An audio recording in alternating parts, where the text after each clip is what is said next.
questions and answers. Welcome to our May 5th live car shopping strategies. My name is Deshone. I'm known as Deshone the Auto Advisor. And over the next 60 to 90 minutes, I'm going to be sharing what we call the cars from home philosophy, the way you can shop, get bids, make your car buying simple, empower yourself, and guarantee that you did not leave any money on the table. We're going to talk about a lot of things you may not be familiar with. We're going to talk about things you have not heard before. We're going to tear back some mindsets that the car business has programmed in us for their profit. And we're going to tear down those mindsets because they're costing us thousands and they're making the greediest dealers in this country thousands of dollars. And we're going to get rid of that. So this show is sponsored by my new digital book. It's called Cars from Home, 7 Steps to Saving Time, Money, and Avoiding Dealerships. So I wrote that book to give you everything I know, everything I learned at Mercedes-Benz, at General Motors, running my own brokerage, and the hundreds of people, thousands now, that we've helped since 2021 to empower themselves in their car purchases. So part of my welcome offer to you is it's normally $97. You can get it for $24. That's my welcome offer for 30 minutes, anytime during the broadcast. As we go, you can get yours in my TikTok bio, in my Instagram bio, the YouTube comments, and the Facebook comments. It's a 75% off discount as part of my welcome offer for those of you who take action. And you'll have everything we teach here for the rest of your life. And you'll be able to move the same way you're going to hear me move and the way a lot of people I'm going to show you guys are moving. So no questions off limits. Feel free to start typing your questions. We are live on Instagram, TikTok. Hang on. I got Instagram up here. My man Dolan is moderating, so we're going to try to pull in every single one of your questions. Again, this is our May 5th live. We are live. It is Monday, so let's get to the questions. Okay, we got some coming in already on TikTok, Dolan. I see it is what it is. I'm just going to pull that one. I need to do one on shady mechanic shops. You should. If that's your area of expertise, the public needs to know from someone who's an insider what is going on in mechanic shops. I'm sure they get a lot of value. If you guys want, it is what it is to launch a channel teaching people how to avoid shady mechanic sites, type ones in the chat so he can know that he should go ahead and do that. Or she. I can't see if you're a man or woman. But let's get some questions going. Yosoy Tommy, I see you on TikTok. Interested in leasing, but I know I will go over the mileage. I drive a lot. Well, here's what you do. Give you an example. I'm leasing right now. I've never needed more than a 15,000 mile per year lease. So all of my leases have been 12,000 miles. I've never needed more than a 15,000 mile per year lease. Now, sometimes, that was because my family worked a little further from where we lived. We got a 15,000 mile per year lease, but most of the time I'm getting 12 because that's what I need. That's what I use. Now I'm paying $499 a month for this $55,000 Infinity truck. I got a 1% lease on it. I got my bids, the way we teach at Cars from Home. We're big on multiple offers. That's the only way you're going to save the big money and guarantee you got all the money is to get multiple bids. We teach you how to do that. You can do it by phone too. If you want to try to do it by phone, God bless you. We do it through email. We do it through emails and templates, and that's what we do. But I'm paying $499 a month for 12,000 miles. Now, let's just say I needed 15,000 miles. I would have bumped that lease up, and instead of $499, I'd be paying probably $30 more. So call it $530. Now, let's say I'm a high mileage driver at 20,000 miles. That instead of $530, I would probably be paying $620. And there I got my 20,000 miles per year. So the key is, and this is what you'll hear, people will blame the leases for not understanding that they choose the mileage. The mileage is not selected for you unless you go into a dealer and say, hey, work me up a lease. And then they're going to choose the mileage, probably give you 10,000 miles per year, and then try to close you on that. But that's not the way we shop. We're going to shop and we're going to adjust our miles based on what we need. So if I needed 20,000 miles per year, I would probably be paying $620 instead of $499. If I needed 25,000 miles per year, I would probably be paying $680. So I'm just paying, we get what we need and we enjoy our leases. because when we buy these cars and we drive ridiculous miles, we depreciate our cars, we destroy the value, and then we still have a loan on it in a lot of cases for a vehicle that we have destroyed the value in because we put 60,000 miles on it in 3 years. So our loan is moving very slow, but our vehicle's value is dropping through the ground very fast, which is typically how we end up with $15,000, $20,000, $25,000 in negative equity. I used to see it all the time in dealerships, especially when I was in when Uber took off. When Uber took off, year later, 2 years later, 3 years later, we had tons of people coming in with Hondas, coming in with various cars that had 200,000 miles on them, but they still had 3 and 4 year loans left. And, that's just a recipe for disaster.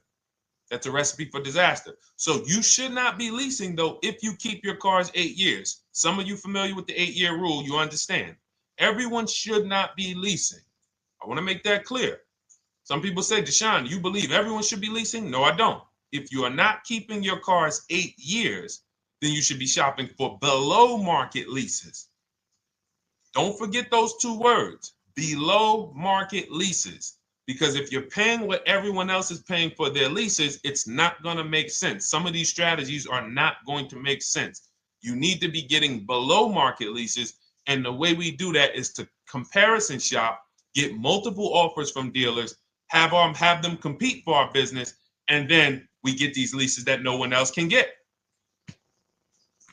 Great question. So what if I go over 20,000 miles? What do you recommend doing? You choose your mileage wisely. In my book, I have a section called Choosing Your Mileage Wisely. The whole key with leasing is to scope out the mileage you're going to use, and that's what you shop for. If you know you're going to do 25,000 miles that year, you would do 25,000 miles on your lease. But you don't shop this way.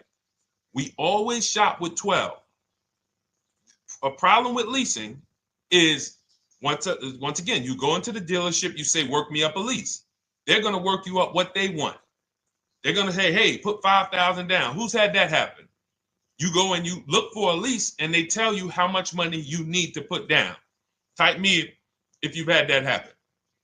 And again, welcome to everybody. This is our May 5th live. It's Monday, May 5th. Whether you're watching this today or you're watching this later today, because we will be rerunning this for those who couldn't make the show. Tell your friend they can catch it on our channels. But this is our live show. We're live every single Monday through Thursday at 12 noon. So you'll see people who will go and get blessed transition. You've had this happen. This is what you go in. They work you up a lease. Here, you need 3,000 down. Yeah, you need 3,000 plus your taxes and fees. What do you want to do? So that's them customizing our leases. We never want to do this. We want to customize our lease and run it like this, a template. All your leases you get with, ready? 12,000 miles per year. First month's payment only due at signing. That's it. 12,000 miles per year. First month's payment only due at signing.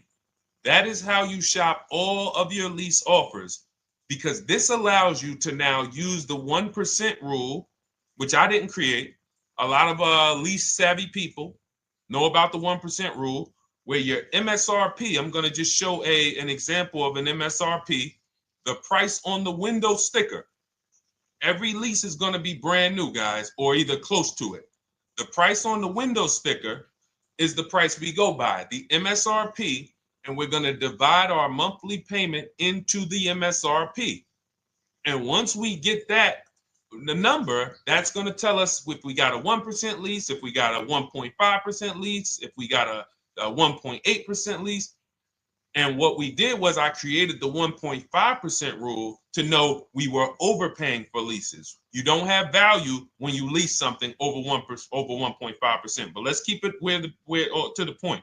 The point is you're shopping all your leases, first month's payment due at signing, 12,000 miles per year, and then you're using the 1% to 1.5% rule to gauge the value. Once you find your best offer, that's when you go and you say, can you please adjust the mileage down to 10,000 because that's all I need, or up to 15,000 or 18,000. You shop your offers with 12. You find your best offer concerning what value is, 1%, 1.2%, 1.4%. You lock that up, and then you tell them, show me what the payment will be with 20,000 miles per year or 15,000 miles per year. That's going to keep you from walking into these 80% dealers which are never going to give you a below market deal. When they drop their prices, they're never going to drop low enough to beat their competition. That's why their name of the game is them keeping you from checking their competition. And then you avoid these people, you find those deals, and then you adjust the mileage with that dealer. But choosing your mileage is very important with a lease.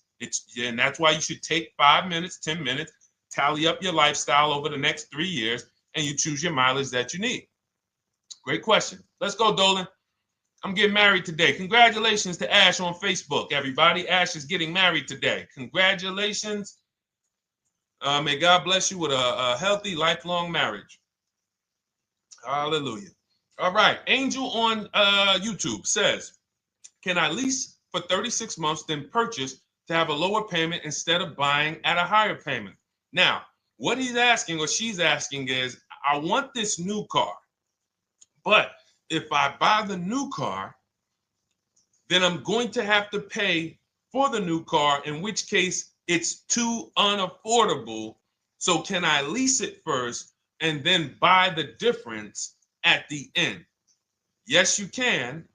Let's talk about why that's not that financially wise. There are signals, guys, that tell us we are looking at vehicles that are too expensive for us. Signals. Would anyone on here take a 50-year mortgage? Anybody? Anybody? We got some smart people on here. Anybody volunteering for the 50-year mortgage, ladies and gentlemen? Anybody? Come on, somebody.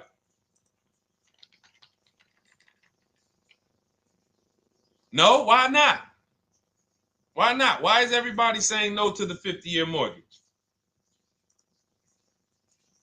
Because we know it's ingrained in us that a 50-year mortgage on a house means we can't afford that house, right? Same thing with cars. There's signals. And so when we cannot finance a brand new car and it's affordable, what should we be doing? We should be going to get a pre-owned car. That's what we should be doing. So some of you have the luxury where you could afford both a new version of the car you want, and you can afford a pre-owned version, of course. So you might say, Deshone, I could afford both. I want this car, but I could afford, which one should I get, new or pre-owned? Thank you to the new gifter, Jeffrey Jones. Welcome. The Black King. Thank you so much. Gifter badges. Appreciate everyone who supports this broadcast. Thank you so much. You helped me to keep this information going. So what you're saying is, I could afford both. Which one should I get? In that case, it's a matter of your values. Do you want a brand new car? You want to treat yourself? You only get it every 10 years. So it's like, hey, I only get a new car every 10 years. I'm going to treat myself to a brand new one. Curtis Thomas, thank you for sharing. Or you might say, you know what? I want to go to value play. Even though I could afford a new one, I want to knock 20, 30, 40% off the price, and I want to get me a pre-owned version. So that's the people who could afford both. Some of you, you're like Angel, who like, I want this car, but I can't afford it new. In which case you go pre-owned, because you don't want to you don't want to lease a car 3 years, even if you get a below market lease deal, great lease payment, turn around and buy the difference, because you're typically going to need a 5 or 6 year loan for the difference. Once you get that 5 or 6 year loan, you add that to your 3 years that you leased the car, and you got 8 to 9 years of payments on the exact same car. 8 to 9 years of payments on the same car. This does not make financial sense to pay that long on a car.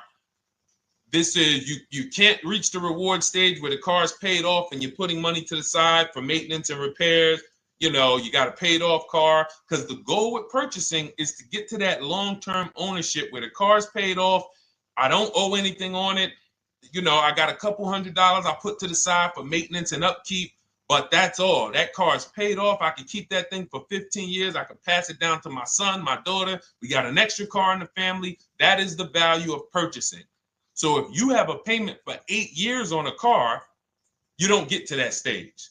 So that's why before I would ever recommend someone lease and then purchase the balance, I would recommend someone purchase a quality pre-owned car and get it at a below market price. Okay, does that make sense? Okay, everything that we're talking about, guys, is in my new digital book. It's called Cars from Home, 7 Steps to Saving Time, Money, and Avoiding Dealerships.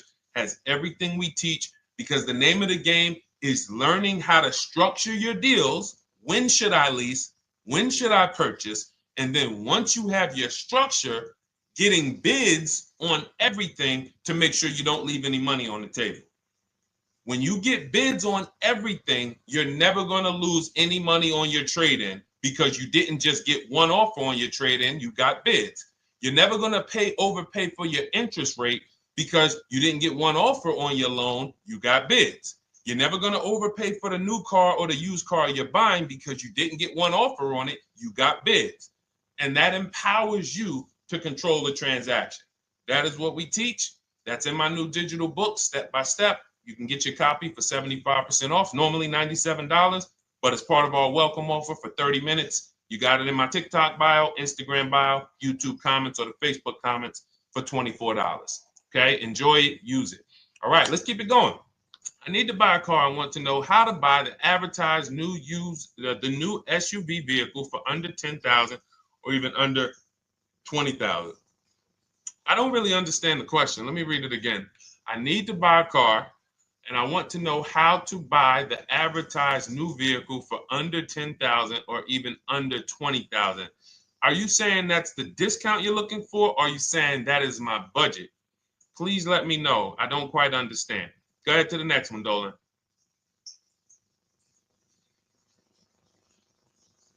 All right.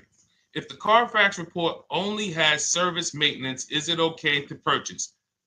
Okay, so all right, this is a great question, guys. This is about used cars. Who's going to be shopping for a used car in the next year? Type the letter U. Type the letter U if you're going to be shopping for a used car in the next year. And for those who just joined, this is our Monday, May 5th, live car shopping strategies. So we are live every Monday through Thursday at 12. And for those of you who are watching the rebroadcast later in the day, you can, you'll get your questions answered. Somebody might ask a similar question, or you can join us Monday through Thursday at 12 live. Yes, so we got a lot of people who are going to be shopping for a used car. We got Buffy on Instagram, Fran Bar. Who else? A lot of people not buying? Okay. Instagram, the only people buying used cars? Okay, well, let's talk to you guys.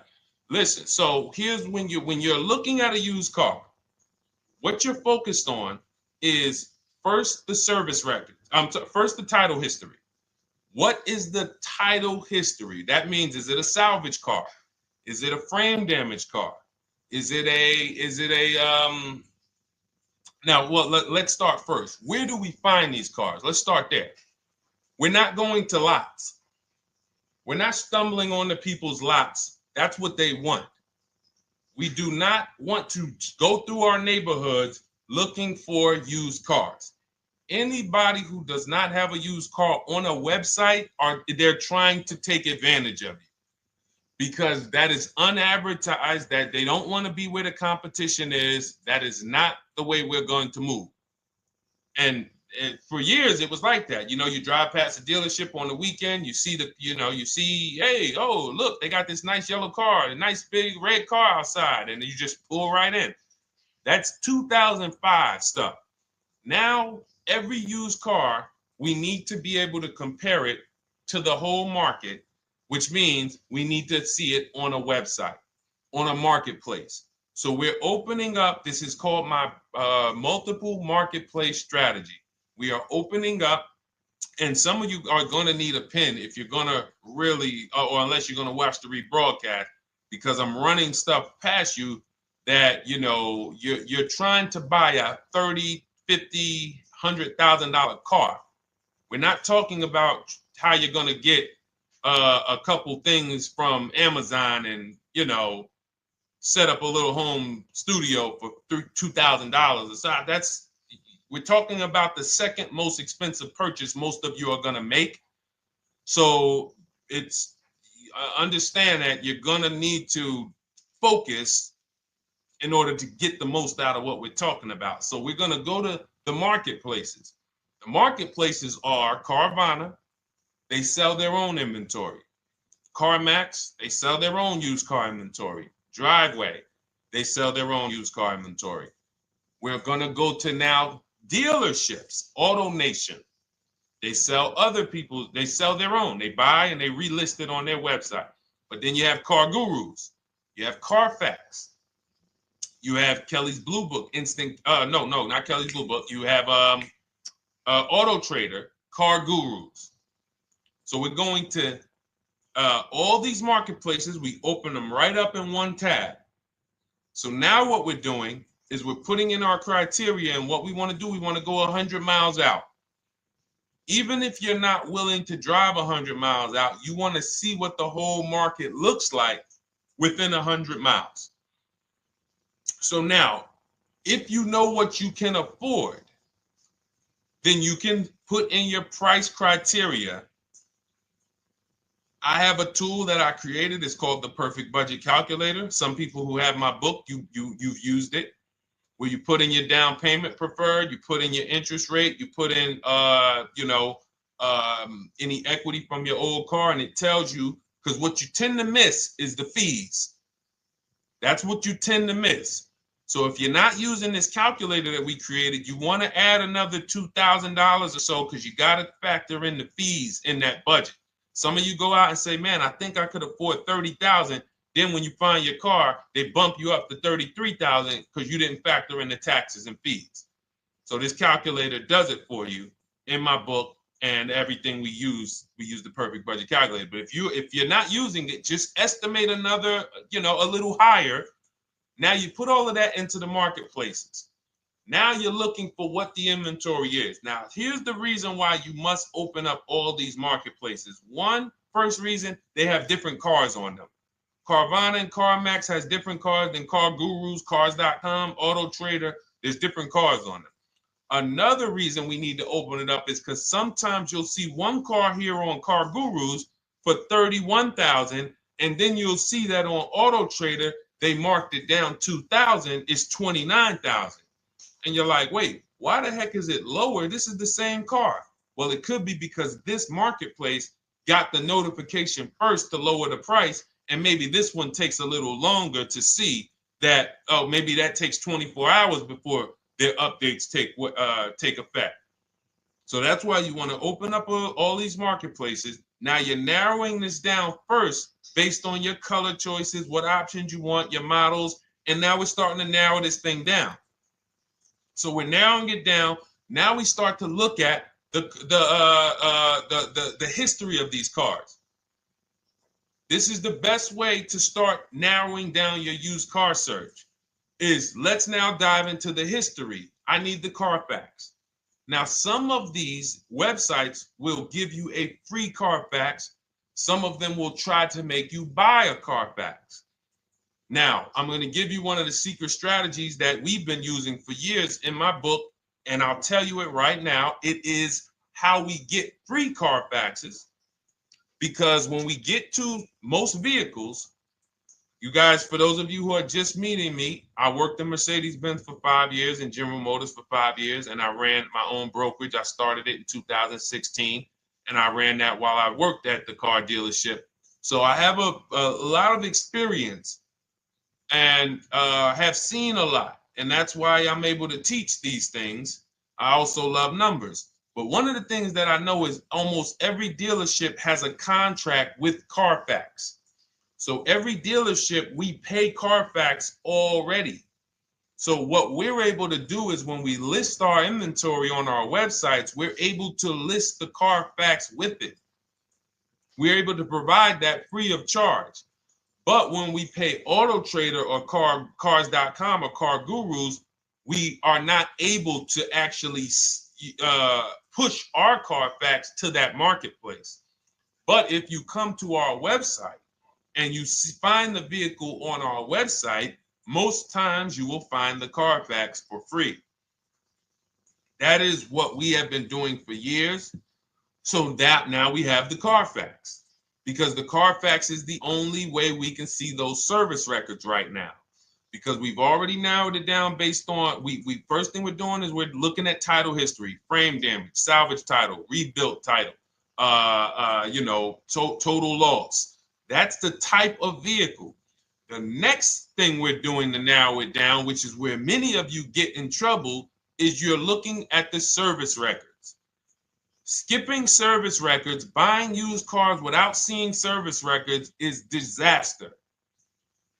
The biggest indicator on if a vehicle was taken care of is what is on those service records. And if you can't see those service records, then I would not buy the car.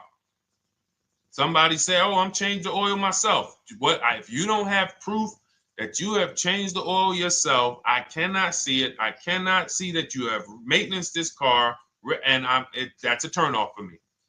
Because now when you drive that car a year later, 2 years later, things start happening. You have no one to blame but yourself. Now the regret kicks in. Man, I knew I shouldn't have got this. But chances are, if you find a quality vehicle and you see service records on that previous owner's report, that's going to lead to a quality experience.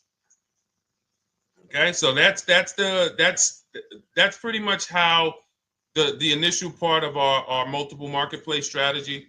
As you can see, we have this to a science. Nothing that we're doing is by chance. Nothing we're doing is on a whim. That is it. But let's go to some more questions. And I think the biggest thing I want everyone to understand so far is that we don't wing anything in this process. There's nothing, everything that I'm teaching you is going to be out of our system. Now, some of you have different learning styles. So let's address this. Again, welcome to our May 5th, Monday, May 5th live. We're live Monday through Thursdays at 12 noon. And we rebroadcast this for those who couldn't make it. You can share this with your family. Tell them, hey, visit Deshone the Auto Advisor's channel. He did a great show earlier. He answered some questions that everyone had. You can watch the broadcast all through the rest of the day. Now, but we're live every week, but we're live right now. So now the biggest, some of your learning style is different. What we teach is we have the ultimate do-it-yourself guide. This book is rated 5 stars. Thank you to everyone who's rated it on Goodreads. Just pull it up right here. For those of you who are actually on Instagram or YouTube, TikTok, you won't be able to see this right now. But the book is rated 5 stars. We appreciate you. And this is the ultimate do-it-yourself guide, whether you're new cars, used cars, leases, bad credit, how to make banks bid for your financing, high mileage driving. It's all in there, step by step. And it's a digital book, so you don't have to wait for it. As soon as you get and hopefully you get there before the 30 minutes, so you get your copy for the $24 instead of the $97. That's our welcome offer. But that's your do-it-yourself guide. Some of you, you're a do-it-with-you person, and that's Shop with Deshone. You like videos instead of reading. You want coaching. You want support. You want a community. We have 1,600 people in our Facebook group. That's our Shop with Deshone. We've had 2,200, almost 2,300 people come before you. When you see me share people like Zafrina and like Melissa and Sheree, Ken, all of these people who are, they're showing their car deals that they got. Look, took me about 30 days. He went through, past Friday, locked down 2 vehicles, 2 Yukon 2025. Said he dropped he said, look, sold the BMW. They dropped the price down to 70 grand. So they took off like 5,200 for him. These are all people who are in the Shop with Deshone. Their learning style is they prefer videos. They prefer, coaching with me. But again, it's the same information. So I want to be clear. It's just your learning style. So if you are like Deshone, give me the blueprint and I will run this thing. That you're going to be like the people who send, like Marie. Marie just wanted to let you know she got our book. Using the book, I saved over $13,000 off MSRP. Now, here's where the feelings get hurt. And this is not my intention. But some of you have these same vehicles that you're going to see me sharing that our people get. And when you see what they paid for them and what they're getting off of them, you're going to see, wow, I did not get that. I did not get that type of discount. So all of you who have this 2025 GLC coupe fully loaded, she said they took $13,000 off MSRP. She got her bids from home, got my payment to be hundreds lower per month, maintenance included, no money down. We are masters at no money down deals. You should not be putting money into these cars unless you intend to keep them for 10 years and you got a great price already. You got a huge discount already. You should not be putting money into these cars. I have never done more than $1,500 out of my pocket for any lease. And when my car that I bought, I put money down on that because I bought it to keep it. But everything else, we are shopping with no money down. So you're going to see that a lot. So again, depending on your learning style, you can head to my bios and to the comment sections, open the Cars from Home Toolkit, Shop with Deshone might be right for you. I don't care how you get the information as long as you are saving the money. I don't care. If you could do it with a $24 book, do it with the book. I would rather you say, man, this guy Deshone helped me. I bought his book. I got it on the sale because he did the welcome offer for $24. And man, I done got 4, 5, 6 cars using this thing. And all I paid was $24. Congratulations. I will celebrate that. I wish that for everyone, but that's not everyone's learning style. So, okay, Dolan, let's keep it going. I'm sure we got a lot more questions coming in. Molly from Facebook, great to see you. Needed to be here. I'm glad. I just ordered a new vehicle last week, expected to arrive in 3 months. I need a breakdown of how to get out if the options they want, get out of the options they want to the MSRP. Well, first of all, what you want to do is you want to get bids now. You do not want to wait. For those of you, she's ordered a car. She's scheduled to be here in 3 months, and she has not locked in her pricing. Now, the reason when we order a car, we are always getting our bids first because the closer your car comes to arrival, the less leverage you have. They know once that car comes in there, she's been waiting for 3 months. She is not going to want to walk away from this car. She is not going to want to do this all over again. And they're going to probably take a shot and say, or if you look for a discount at that point, you probably are going to be like, no, I'm sorry, we can't give it to you. So what we're going to do is we have to now send that request out. Now, there's 2 ways for you guys to do this, whether you're leasing or purchasing new cars. 2 ways for you to do this. You can do it your way, which is calling around. Calling around, not going into dealers, calling around, ask for sales managers, try to get yourself at least 5 offers. Because the only way you're going to see how overpriced the offers are is to actually get multiple offers. So I'll give you an example. I'm showing you guys on the screen what a market report looks like. So we also have a division. We shop for people's new cars and their leases if they have good credit. So when you see, oh, I tried to pull it up. It's not loading. So what you're going to see, and some of you who've used our stuff, you can testify to this. There is a huge spread between the best price and the worst price. Huge spread. So in order for you to know you actually got the best price, you need to see 4 other offers that are higher. I'm going to say that again. Thank you to all the gifters on TikTok. Thank you, Jeffrey Jones. Appreciate it. You need to see other offers that are higher. So let's go back to my car. This dealer who won the bid for my Infinity truck saved me over $8,000. Now, he said to me when I was making the deal with him, he said he knew that I was not going to find a better offer because he had used a special coupon he had to apply towards the deal. He needed the deal that month, and that's why he won the bid. So he's able to take off $8,000. If I was purchasing, I would have got $8,000 off the price. But I leased it, so my lease payment was $499 a month with $1,270 down total. And $1,270, $499 of that was my first payment. So every other offer that I got, 560, 605, 640, 700, 750. That's how you know you did it right. If you don't have a bunch of the 80%, we call them. This is the 80%. Some of you have heard me say we don't negotiate with dealers with fake fees. It's a losing battle because even when they take off all the fees, they're still super high. I'm going back and forth by email.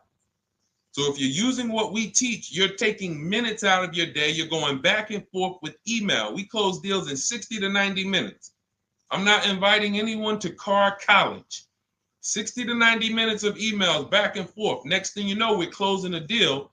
But you're going to see, even after back and forth and telling the dealers through email, you can do it by phone. Hey, I'm shopping other dealers. Please make me your best offer. I have all the templates written. So when you're using our stuff, you don't even have to wonder what you're going to say. You just copy and paste our template.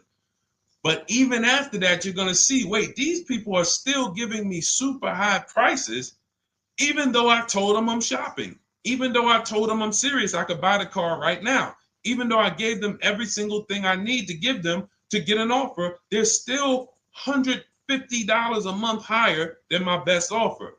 That's going to prove to you that they are the 80%. They are not coming down. When they say this is our best deal to their customers walking inside, they're not lying. It is their best deal. It is not the best deal. It is their best deal. Their competition's best deal will blow their best deal away. And the only way you do that is by getting bids. So that's what you need to do, Molly. Take exactly what you're looking for. If you want to call around, call some sales managers and say, hey, listen, this is what I'm looking for. I put in an order, but I'm not dead set on the price yet. Haven't really gotten, I want someone to lock in a price for me. And hopefully you're purchasing, because if you're leasing, it's tough, because once that lease comes in, you do not know what the lease program is going to be. So if the lease program is bad, then you could find yourself jammed up. Now, here's what we try to do to prevent that. It's not always possible. Here's what we try to do. Once you have found the best dealer who's won the bid, now what you're going to do is say, based on this price that you're selling me the car for, can you give me a lease estimate now? So let's say I'm ordering this Infiniti. I shop around, I find a dealer who says, all right, Deshone, I'll place the order. I'll take $6,000 off list price for you if you do the business with me. Perfect. Can you give me a lease quote based on that now? I know this is not the vehicle. My vehicle's coming, but can I get some type of an estimate of what it would be? And then I look at that, and if it's affordable, now I place my order. But I'm not placing an order for a lease blind, not knowing what my payment's going to be when that car gets here. Okay? Does that make sense? I know I may be typing, this is heavy. That's why I told you guys, when you're here with us in car buying, below market car buying strategies, this is like short 60 to 90 minute master classes.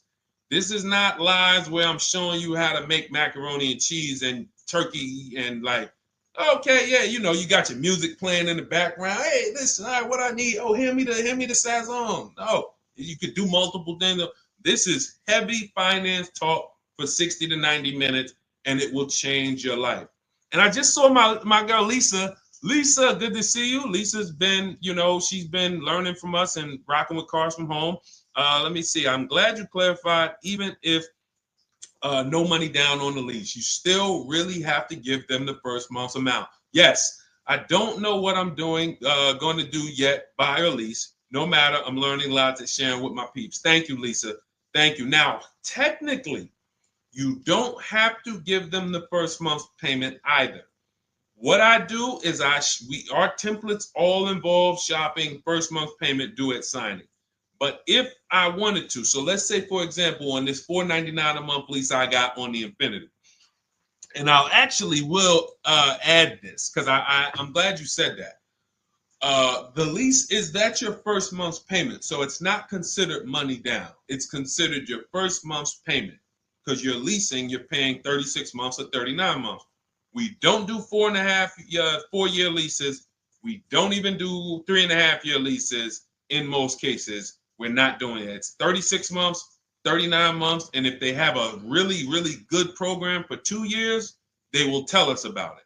But we shop for 36 months. But you can tell that if I wanted to tell them, you know what, I want to do a straight sign and drive, I don't even want to give you the $499 for the first payment, which means you're asking them to pay the first payment, then it would have just been $500 going back into the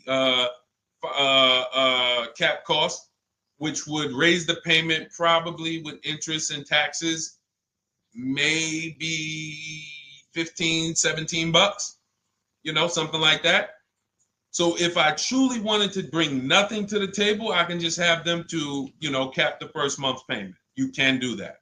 You can do that. So you can ask any questions. I know you're in our Facebook group, and so you let us know. But the 8-year rule is your basis for leasing versus buying. The 8-year rule, when you guys open up my book, you'll hear me talk about this. I'm going to make a whole lot more videos about the 8-year rule because it is the parameters for how to know whether to lease or buy. It takes into account how drastic cars depreciate. They lose value like crazy.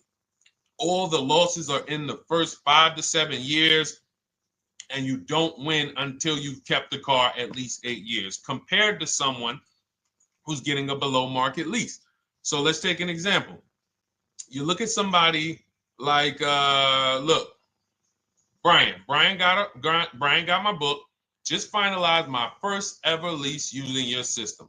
2025 HRV Sport all-wheel drive, $30,000, $505 MSRP. So this is a $31,000 vehicle almost, and he got it for $395 a month, which is a 1.2% lease, no money down. Now, his initial quote from this dealer was $434. This is the winning dealer. But in my book and in our systems, we have a counter offer calculator where we put all the offers we get into the calculator, and then it calculates the best offer and it tells us what to counter. So his initial quote was $434. He countered with the calculator and ended up closing his deal at $395. So these are the people that, for all of you who you're like, wow, are there any cars out there with a $300 payment anymore? Well, if you're buying a car, you are buying it at a $300 payment. You could only spend, who knows, every $5,000 on a vehicle is about how much per month? Every $5,000.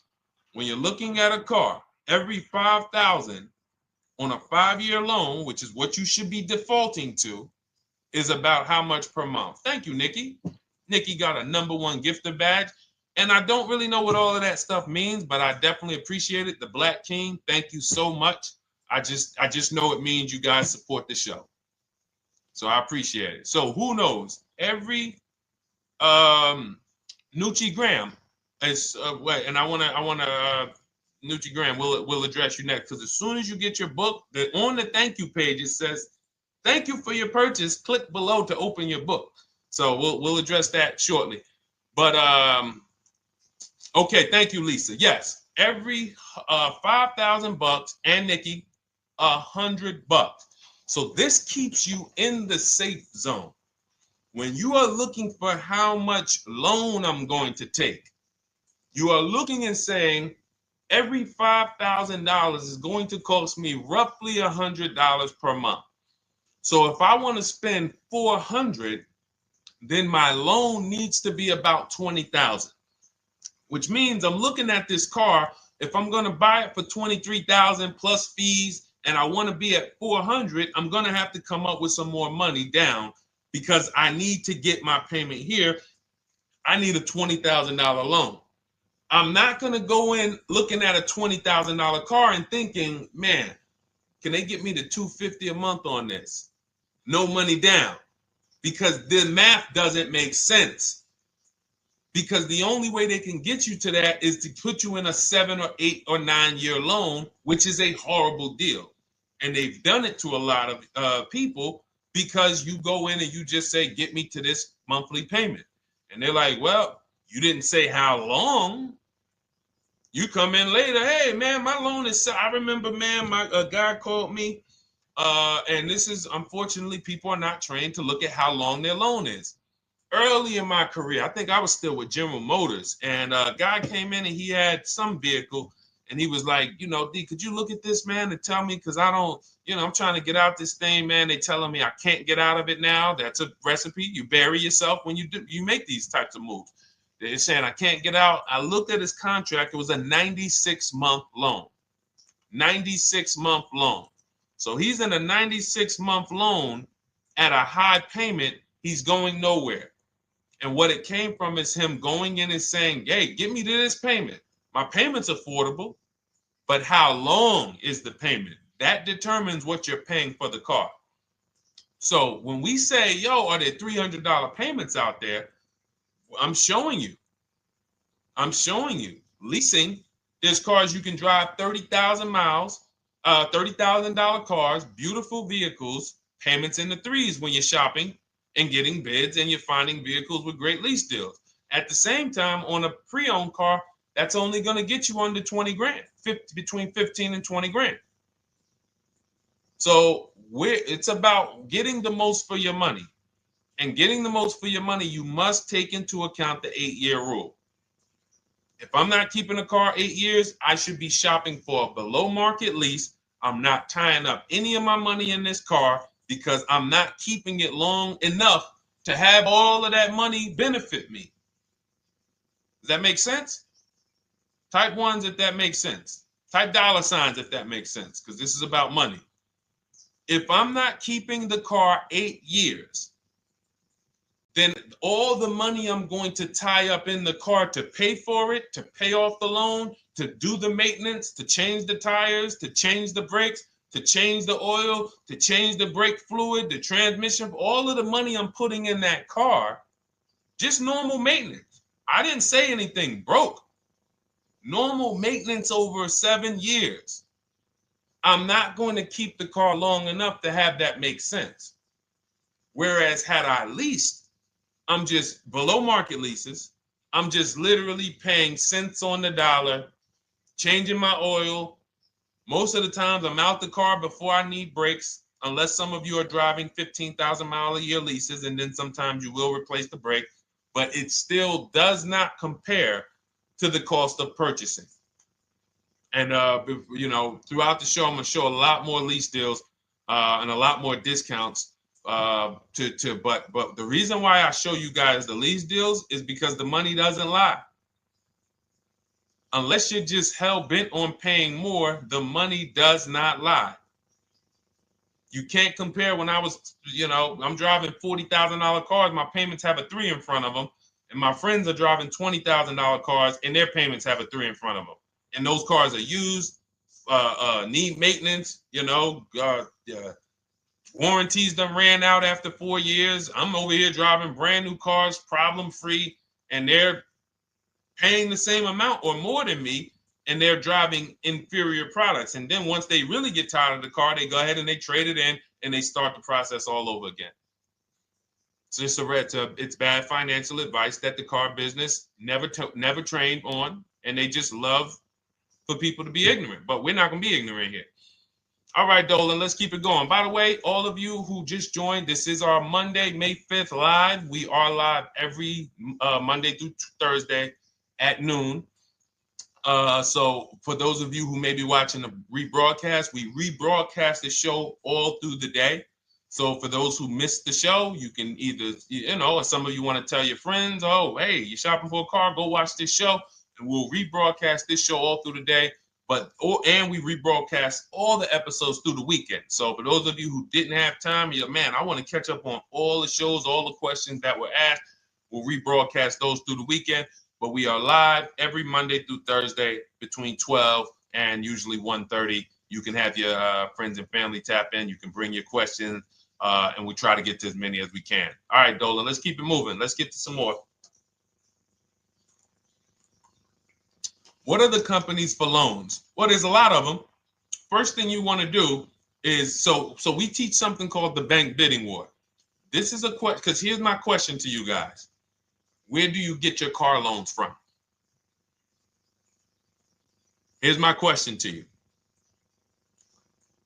And I'm going to tell you how we should change the answer, because I know what some of your answers are going to be. Where do you get your car loan from? Some of you are going to say my bank. Some of you are going to say the credit union. Some of you are going to say the dealership. But all of those are not the answers we want to go with anymore.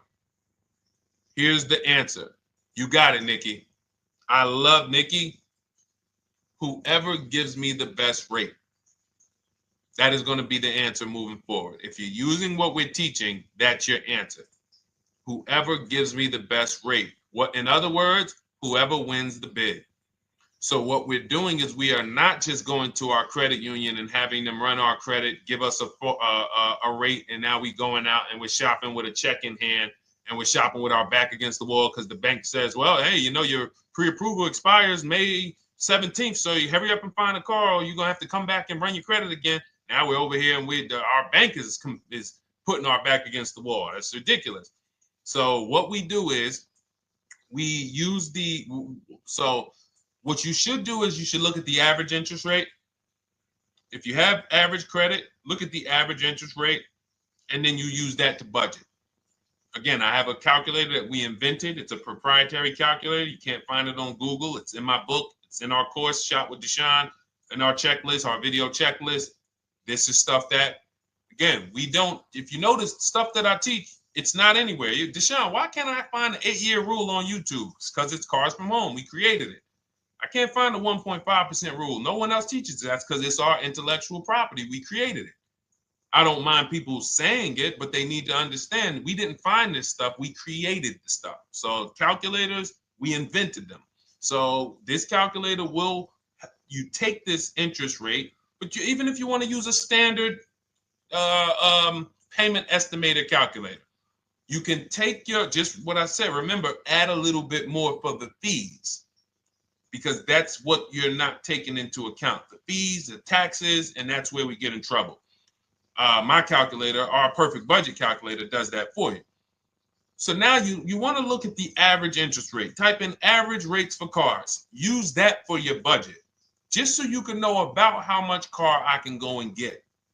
So between what I told you about the $5,000 being $100 a month, and that last part about, adding a little bit more and using the average interest rate, you should have a good gauge on a range of car to go and shop for. Now, once you now shop your market, whether you're shopping new or whether you're shopping pre-owned, once you find no one's touched your credit till now. No one has touched your credit with a hard pull, especially not. We do not, in order for this to work, like what Nikki is saying, where you're only giving your business to the bank or credit union that gives you the lowest APR.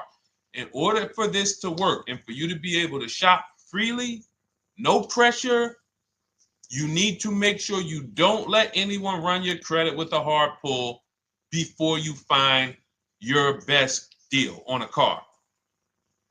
Soft credit pulls, estimates of budgeting, the way I just said. Now, you go out, you find your car, whether it takes you a week or a month or 3 months. Bang, I found my car now.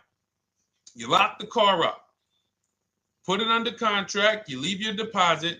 You never, ever. How soon when you get a car does the dealership want you to take it?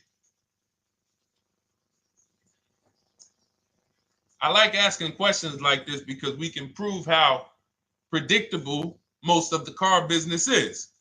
How soon after you purchase a car does the dealership want you to take it? Thank you, Janae. Immediately. Now, the reason for that is, there's various reasons. There's various reasons. Right then and there, Molly, yes. But what I want you guys to focus on is what you lose by taking it right then and there. You lose the ability to shop the interest rates. And shopping the interest rates is very important because you'll always wonder, could I have gotten a better rate? So what you do is you lock the car up, you let them know, hey, I'm going to go home, just give me my, let me get my paperwork so I know exactly how much I need to tell my bank. And here's the key, if you guys can beat what my bank or credit union gets says, then I'll give you the loan. See, some people think that I teach don't let the dealerships compete. I never teach that. What I teach is don't let the dealerships be your first offer ever. They are always your last offer, and they're competing against other offers that you got. So now you're going home, your car's waiting, you're going to see what your bank, your credit union can do, and then you go online. You can go right online. Auto loans online, auto financing online. Let all of these banks and credit unions access your credit now with the hard pull, because there is an article that Experian did, and you can find it at almost any credit bureau, wrote an article on rate shopping. They allow you to have multiple lenders compete for your business within a small period of time. They say the window is 14 to 45 days. So if the window is 14 to 45 days, how quick do y'all think I want you to do it?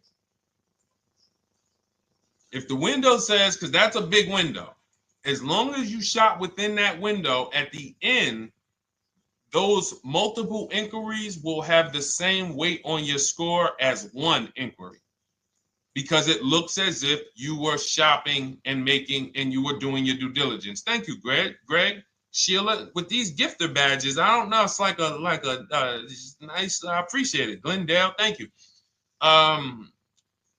So with these, when these banks are competing, what you're trying to do is say, everyone here on my end, we call this the bank bidding war. This is round two. Round two is you are bringing your car home. I'm sorry, you are at home. You're going online. You're calling your bank. You're calling your credit union. If you have one, you're going online.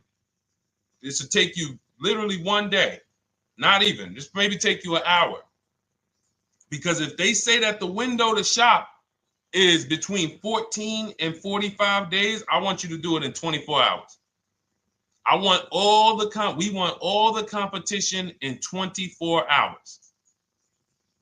Because that guarantees we are way within the window. They're going to look and see, wow, this person bought a car. They had multiple lenders competing in a small period of time. They're not out here just letting people run their credit over, every week. Some new banks running their credit. So now you call the dealership afterwards. You say, hey, the best offer I got was from such and such credit union or such and such bank. If you guys can beat it, I'll give you the business. You allow the dealer to now shop you to their banks. In which case, they're going to call you and say, hey, good news, we got you a better rate. Or, hey, good news, we couldn't beat the rate, but we can match it. In which case, they save you the time, they save you the paperwork. Or they're going to say, hey, listen, that's a great rate you got. We can't beat that. None of my banks can beat it.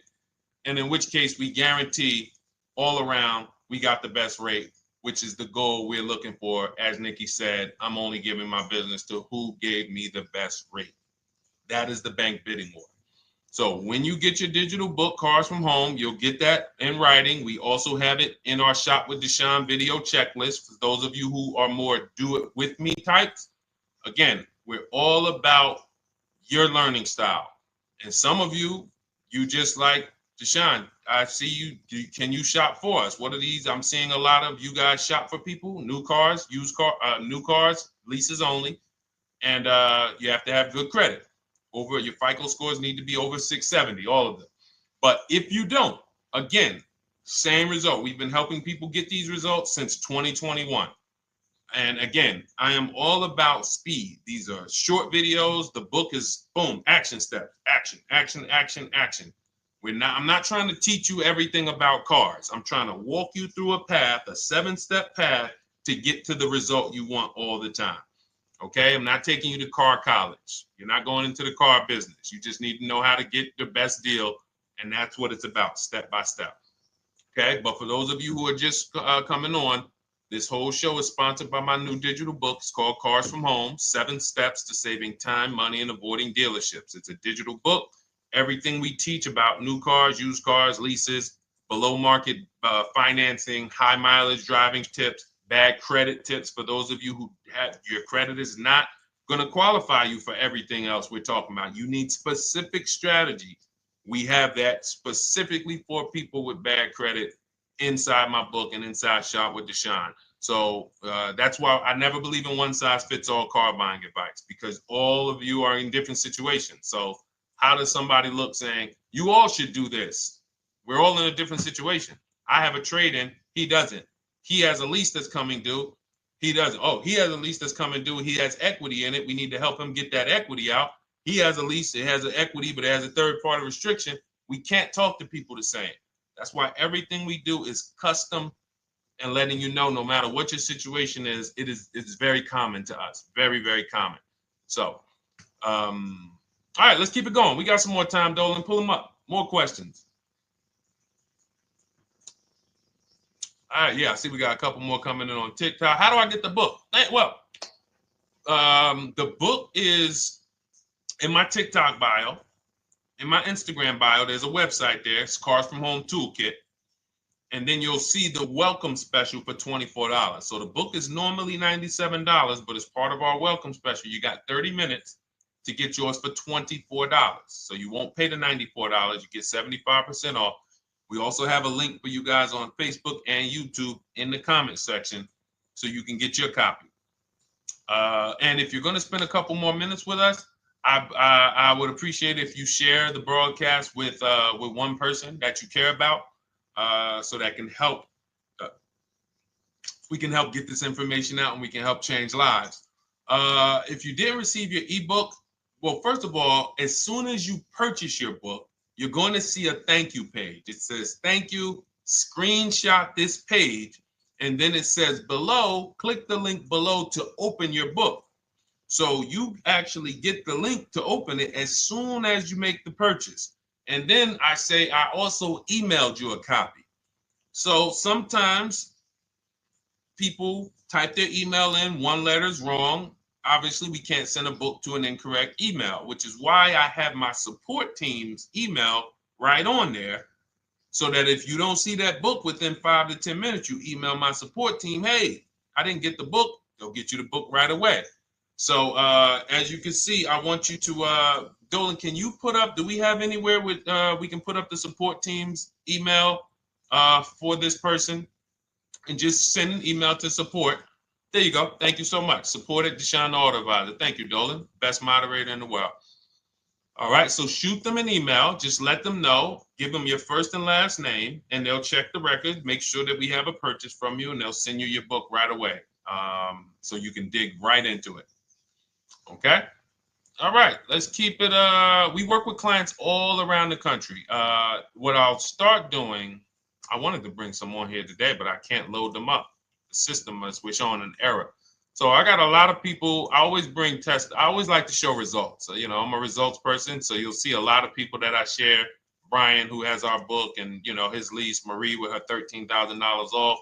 All of these people made deals from home. They were not in a dealership negotiating this. You got, look, Frank, I bought your book, used your system, and just closed my deal and have positive results to report. I love when y'all email me, by the way. Like, please continue to do this. A caveat is I wanted a just released 2026 Genesis G70 Advanced, and there are no incentives. I could have gotten incentives on the 2025. However, I wanted the 2026, and I was willing to pay. So even with high demand cars, even with cars that are rare, this is the situation. I reached out to 20 dealers, and I received 9 offers for 36 months, 12,000 miles on a $58,000 MSRP. The initial offers range from $1049 to $901, with everything in between. I counter offered using the calculator that we have, and closed the deal at $815 on a $58,000 MSRP. That's a 1.4% deal. Now, mind you, that on a vehicle on a 2026 with no incentives, which means every bit of that was the dealer taking off money for him. He probably had to get at least $5-6 grand off to have that deal come in the 8s, when other dealers were quoting him 9 up to 10 and, you know, mid $1,000 range. So, you know, but so I show the book testimonials. I show my Shop with Deshone testimonials. But I want to start bringing these market reports so you guys could actually see that's our team shopping all around the country. And that allows us to stay, we're able to just stay on top of the market, like from state to state. It proves like this stuff is not, oh, if you're in New Jersey, the deals are better. Yeah, if you're in Florida, the deals are better. If it's California, we don't have deals out here. All of this stuff is not true. And thank God we have people using the Cars from Home systems, be it by book or be it by our video checklist, or be it us shopping for people all around the country where we can tell you beyond a shadow of a doubt. I can show you market reports from Texas, from Oklahoma, from South Dakota. We did a deal for a Mazda, a South Dakota deal, Nebraska, California, Florida, Georgia. We're shopping for people all around the country. And there's great deals everywhere in the country when you know how to make dealers bid. Because you're always going to find that 20% dealer who just wants to beat their competition. They're the best in the region. And you got to go out to find them. You got to have a system to find them. Because most of the dealers are not them. Most of the dealers are the 80%. That's just the way it works. It's a numbers game. And the 80% are very expensive. And when you walk into the 80%, they'll go down. You're like, oh man, all right, can you take off? Can you get me down? Like, yeah, man, you're like $150 a month higher than where I could be, my max. And they go back and forth. They're like, man, I could take off $50 a month. Ah, man, that's the best you could do. And then next thing you know, you get down to 100. Yeah, all right, we'll take off $100 a month. And you're like, all right, I guess I'll take that. You don't realize that a 20% dealer, not only were they nowhere near your max budget, they were $100 less than your max. You're talking to the 80%. The 80%, when they come down, they're still here. The 20% are here. So you're over here with an 80% dealer walking into these dealers. 8 out of 10 dealers over here are 80% dealers. So y'all talking them down like this, and y'all thinking we winning. Oh, I talked them down to this. Meanwhile, the 20% dealers are here. 20% dealers will launch a bid. We gotta cut. Oh man, if this thing wasn't broken, tomorrow's show, I'm gonna bring on a lot more market reports. We got dealers who come right out. We getting offers 700, 790, 820. Dealer come right out 650. Boom, blow everybody away. Like, oh, let's go. We got a winner. Looks like we got a winner here. That's it. And then it becomes fun. As you can see, this is fun for us. When you change the way we shop, you shop and you start to you're going to be the prize. You're going to be the prize. So anyway, let's keep it moving. For those of you who have gotten your book, I look forward to you using it, empowering yourself, having these same results. For those who didn't know about the book, it is a digital book. You can get your copy for 75% off for 30 minutes in my TikTok bio, my Instagram bio, the YouTube comments, and the Facebook comment. And for those of you who've been on and you still don't quite trust us, you want to get started with maybe some free advice, go grab our cheat sheets. We have our free cheat sheets in my Cars from Home toolkit, totally free. Test us. Look at the cheat sheets, look at the strategies, look at the emails I'm going to send, guiding. Like I don't play around. So if you want to just say, test out, let me hear some free advice, start with our cheat sheets. All right. Yes, I'd actually answered that when I read that comment, Dolan, on TikTok about do we work with clients in New Jersey and New York? Well, yes. When it comes to shopping done for you, if you open the Cars from Home toolkit and you're like, Deshone, I just want to relax at home. You guys go shop the market for me. If you have good credit, FICO scores over 670, and you have and you're shopping for a new car or a lease, you can book a call with us and we can see if we can help you. Book a 10-minute call. It's free. And we can see if we can help you. Is it best to lease a car if you're currently underwater? Ooh, if I was underwater right now, let's just say I have 15,000 negative equity. I made a bad deal during the pandemic. I'm upside down and I'm like, man, I got to get out of this car. But and first of all, I know I should be leasing because now we know the 8-year rule. The 8-year rule says if we're not buying our cars to keep them at least 8 years, we should be shopping for below market leases. We're going to pay a lot less money. Below market leases, not normal leases. Very important. So what I'm going to do is I'm going to actually right now look for an electric vehicle that I could lease because some electric vehicles right now, we're getting under 1%. We're getting 0.88% leases. We're getting 0.79% leases, because if you do your bidding, you're going to see. Now, again, if you want to call around for your multiple offers, you can do that. I'd rather you call around than to do what you've been doing. I'd rather you, with your new cars and your leases, call around before you walk. That's better than what you've been doing. But if you're like, Deshone, I don't want to talk. I don't want to wonder what I'm going to say. I just want to copy and paste. That's the Cars from Home way. Either way, you get your 5 offers, and you're going to see now, my best offer on this $40,000 electric car might be $320 a month. So I'm now driving a $40,000 car. If I didn't have my negative equity, then I would be driving it for $320. But now I got to bring this negative equity over. Now, the reason why you want to look at these electric cars for this is because if you try to bring a bunch of negative equity over, what ends up happening is you're now messing up the loan to value ratios, and the bank won't approve it. So you might go in and look at a $40,000 car, and now you bring this 15 grand of negative equity, and the bank is saying, we're not going to loan $55,000 on a $40,000 car. We're not doing that. So that's when they'll say, some of you may have heard this before, you have to put money down. They'll say, we can't get you approved unless you can put $3,000 down, $5,000 down. You have too much negative equity, and the bank is not going to approve it all. But when you get your bids on some of these electric cars, you're going to get $10,000, $15,000 off. And this is specifically what I would be looking for. I would be looking for the electric vehicle that when I get my bids, I'm saving 15 to 18 to 20 grand off. And if you guys don't think that's possible, you haven't been here for long. You know, this is Milligan. She bought her Mercedes EQE last year. She literally, MSRP of her car was $79,245.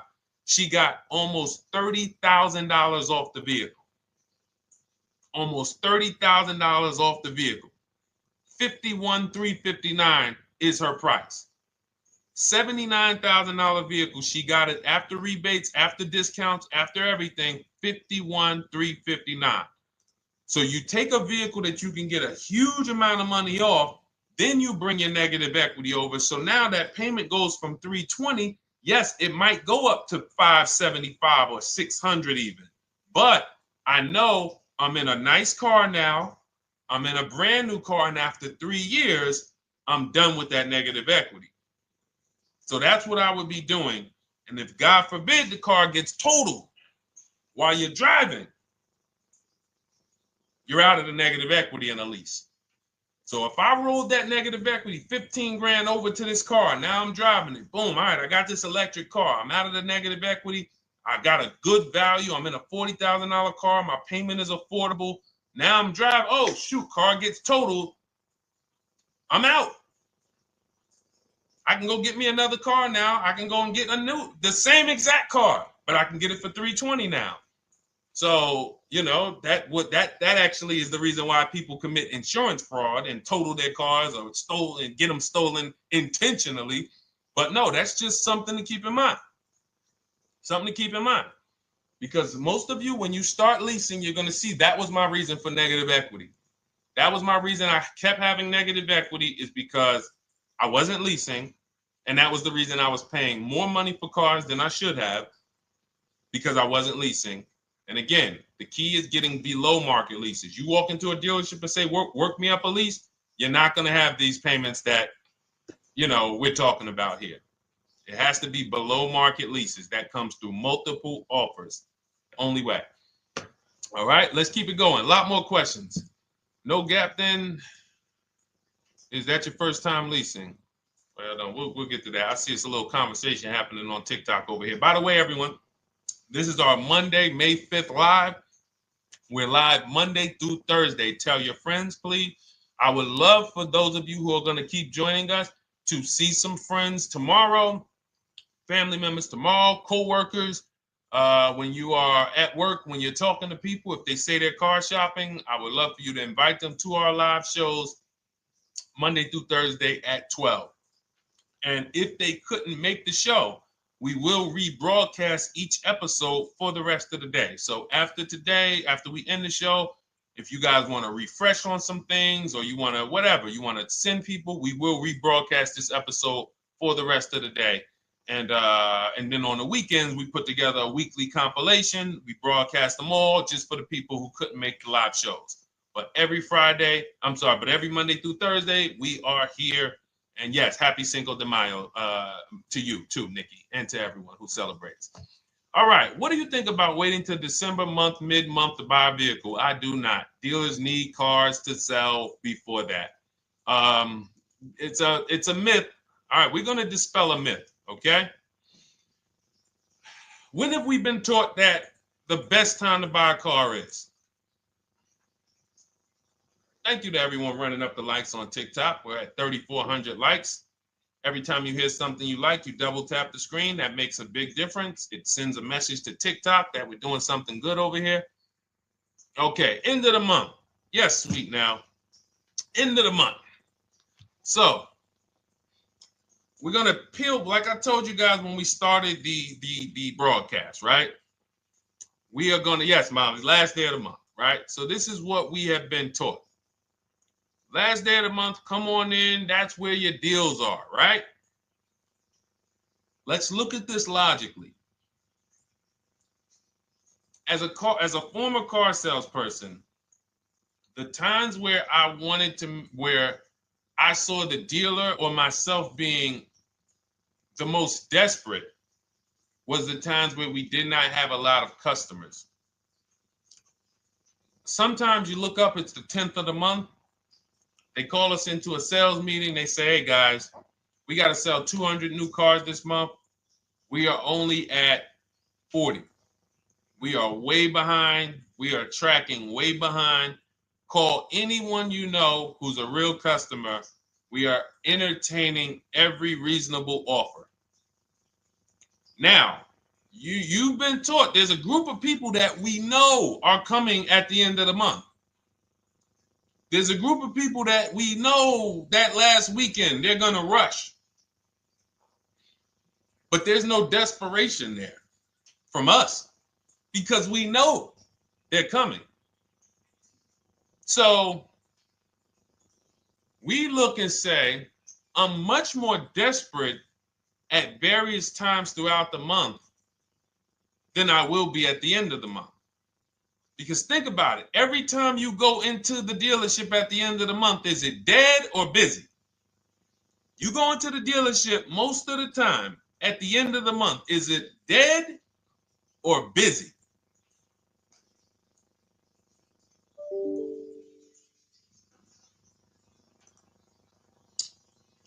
Thank you. It's a zoo.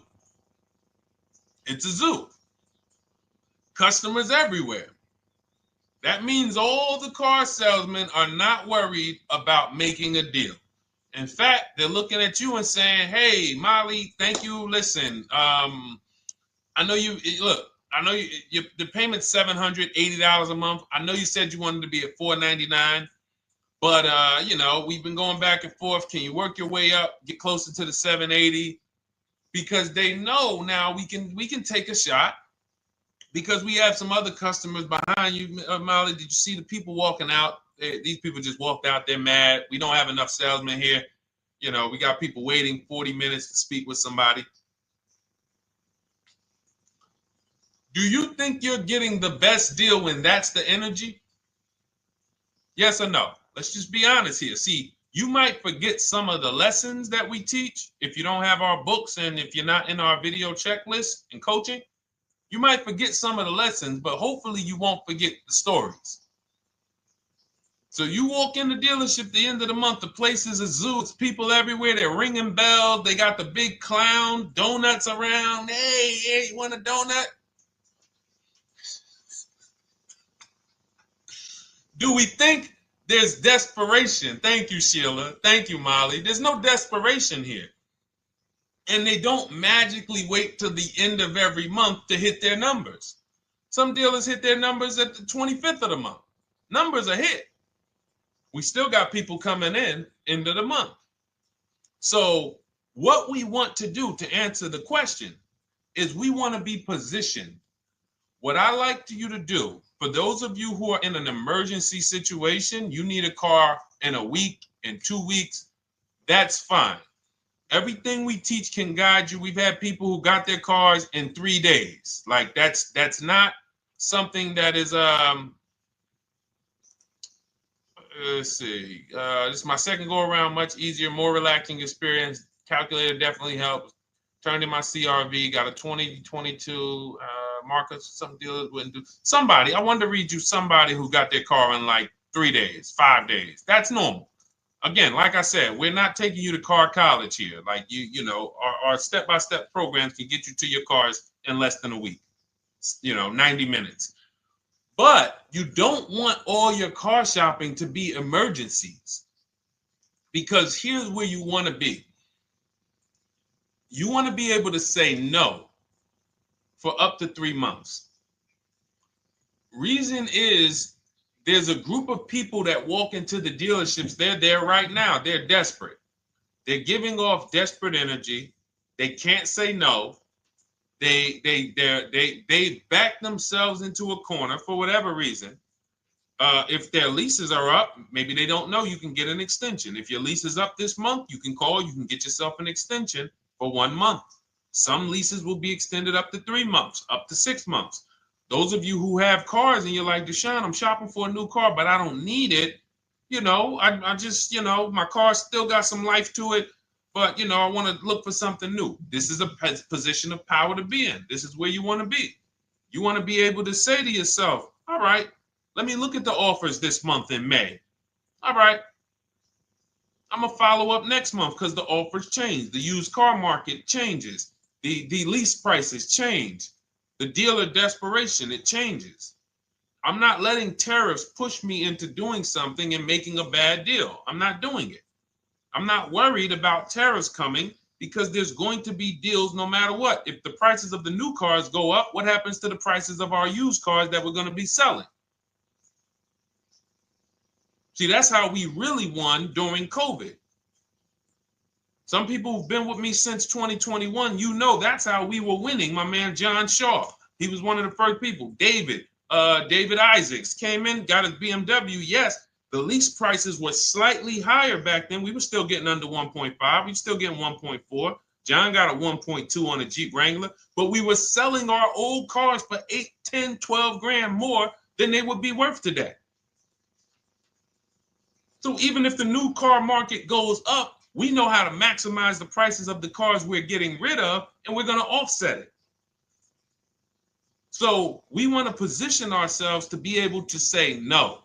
That is the strength. That's the leverage where we can say, you know what? All right, I'm going to follow up next month. Now we're telling the dealers right up front, hey, call me. I'm good between now and June 18th. I'm good between now and July 20th. So now what those dealers say is, okay, this is a serious customer. By the way, we have all this in templates. In my book, you fill out the template, you fill in, here's the day you can buy a car. This is your deadline. When we blast it out, these are things you can call dealers and you can tell them, hey, I'm good between now and anytime before the summer. Call me if you get a black one with the red seats and this package in it. If you want to call around, you want to do it that way, you could do that. But what you're letting them know is, call me when you want to make a deal. I can make a deal today. Let me see the numbers today. Great. All right. If sometimes you'll see that a car is a little bit out of the range we want it to be in, you might say, man, I'm looking for it to be around, 505. This thing's coming in about 550. Okay, maybe I'll check next month, see if the program gets better. You might say, all right, dealers are saying to some of you shopping for cars that maybe every dealer is not going to have it. When you reach out to the dealers, only 5, 6 dealers have it. But they say, hey, I got something coming in May.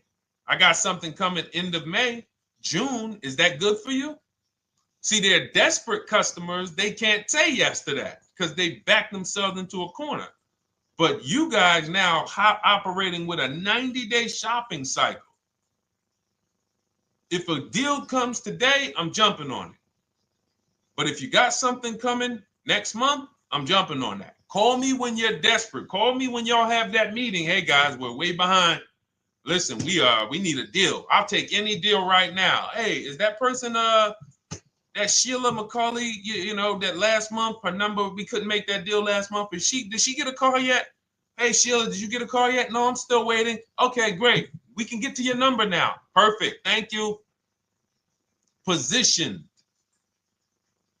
So we want you to be positioned when you use what we teach, whether it's the Cars from Home digital book, whether it's the Shop with Deshone. For those of you who are like, Deshone, let's do this together. I want the checklist videos. I want coaching. I want to be able to pop into the Facebook group, ask around. We can't give you that for $24. No author can give you the support. I got tons of books. There to Be a Man, In His Steps, Tony Robbins' book. None of these authors can give me support for the price I paid for their book. That just can't happen.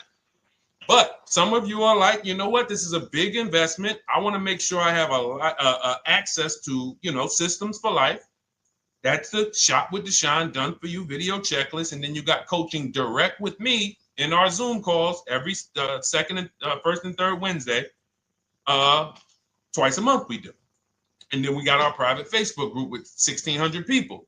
And then some of them are sharp as me. I'm telling you, let's look at, you know, y'all know I brag about Rosalie. If you like Rosalie, if girl got 4 cars in within a year, you know. Her first car was the Infinity. She got her Infinity truck. And I was sharing her a lot last year when she got her Infinity QX60, but she recently shared that she got 3 vehicles. And hold on, where is she at? I just had her up. So this is the people that's in the group. Like, look, 3 vehicles. Big shout out to Deshone the Auto Advisor for making these incredible deals happen. 3 new leases for my sons with only first month's payment down. She got a Nissan Rogue, almost $37,000 vehicle, $399 a month, no money down. Mazda CX-30 Sport, $28,000 vehicle, $28,300, $339 a month. That's a 1.2% lease. And she got a Mazda CX-50 Premium Plus, $40,400 vehicle, $420 a month. 2 1% leases and a 1.2% lease. And the cherry on top, she says, I sold 2 leases. Some of you don't even know you could sell a lease. She said, I sold 2 leases. She had equity. Now, not every lease has equity. But if 8 out of 10 leases don't have equity, then 2 out of 10 do. So if you've just been dropping your leases off at the dealership, hey, here's my old lease. Let me get the new one. Hey, here's my old lease. And you have not assessed the equity. Could there be equity in it? Imagine how much money you've left on the table. Imagine how much, wow, I didn't even know you could sell leases. She sold 2 leases, 2 2021 Elantras, walked away with $6,737 in equity. Deshone, I could not have done this without you. Your program is a game changer. So this is what we want. We want empowered car shoppers. We want people who are not intimidated. I don't care what this market does, whether I need a new car, used car, whether I got bad credit, whether I'm a high mileage driver, it does not matter. We have strategies to make sure you are going to win in this market or any market. Does not matter. Okay? So, for those of you who don't know, the whole show was sponsored by my new digital book. It's called Cars from Home, 7 Steps to Saving Time, Money, and Avoiding Dealerships. It's 5-star rated. Thank you to everyone who's rated it, reviewed it. It has everything we teach in a step-by-step format. It's normally $97, but as part of our welcome offer, you can get yours for $24 in my TikTok bio, in my Instagram bio. Click that website. It's the carsfromhometoolkit.com. Or we have a link for you guys in the YouTube comments, in the Facebook comments, and you just click the $24 welcome offer, good for 30 minutes. And for those of you who have different learning styles, or if you just want some free advice, we have some links in there for you as well. Whether you are a do-it-yourself type, whether you are do-it-with-me type Deshone, or whether Deshone, I think I qualify for that done-for-you shopping, where I can relax at home and you guys go do that work. Or like I said, you want the free advice, just start with our cheat sheets and you can go from there. Whatever is right for you, you get it done. We just want to move you from anxiety, from, oh, I don't know what to say, from watching people online who call dealers and negotiate. Hey, take off $5,000 so I can have a viral video. And now you're talking to an 80% dealer. So the 80% dealer has the $5,000 to take off. So you look like, hey, yeah, see, I just got them to take off $5,000. We don't negotiate with dealers with fake fees. Like there's a saying, we don't negotiate with terrorists. Cars from home, we don't negotiate with dealers with fake fees. None of that stuff matters. Because what you want us to think is, look, see, I took off all of this money. Don't you want to buy the car now? But you took off the fake money. Had we been talking to a 20% dealer, what money are they taking off? The real money. The real money. So if we have 2 dealers, well, let's say 8, because y'all know I use the 80%. So the 80% are over here. The 20% are this small group over here that we got to find. Now, the 80% are starting so high that when they take off all the money, it's fake money. We marked up our cars. We got platinum kits on them. We got the Hertz service plans on them, and the Simonized kit and the low, all of that stuff. Okay, so yeah, we done took off 5,000 for you, but 4,000 of it was fake. Meanwhile, this 20%, they don't have the fake. So when they take off 4,000, it's real 4,000. And we over here talking to these people. Hey, take off all that fake money. See, guys, you can do this too. So listen, we bidding is the way to go. You cannot negotiate your way to a below market deal, but you can get bids and it will make your life easier. You'll start to enjoy your car shopping. You'll start to feel like you're empowered. You're the prize. Someone won your business. They won your loan. They won the opportunity to buy your car. You are the prize. So that's what it's about. So we are here Monday through Thursday, 12 noon. Make sure you meet us live or tell your friends and family who are shopping, hey, hop on this show. We're live on TikTok, Instagram, Facebook, and YouTube. But we will broadcast the show for the rest of the day. So those who want to catch up on some things that you may have missed, or if you just jumped on and you're like, whoa, man, I missed a lot. We'll rebroadcast this show for the rest of the day. But tomorrow we'll be back, which will be Tuesday, May 6th, 12 noon. Meet us here live. Thank you so much. Welcome to the new followers. Thank you to everyone who gave me gifts. Thank you to everyone who bought a book. Thank you for those of you who are in Shop with Deshone. I look forward to your success stories. Always a pleasure.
And welcome to our Tuesday, May 6th live. We do these live streams at 12 noon, Monday through Thursday.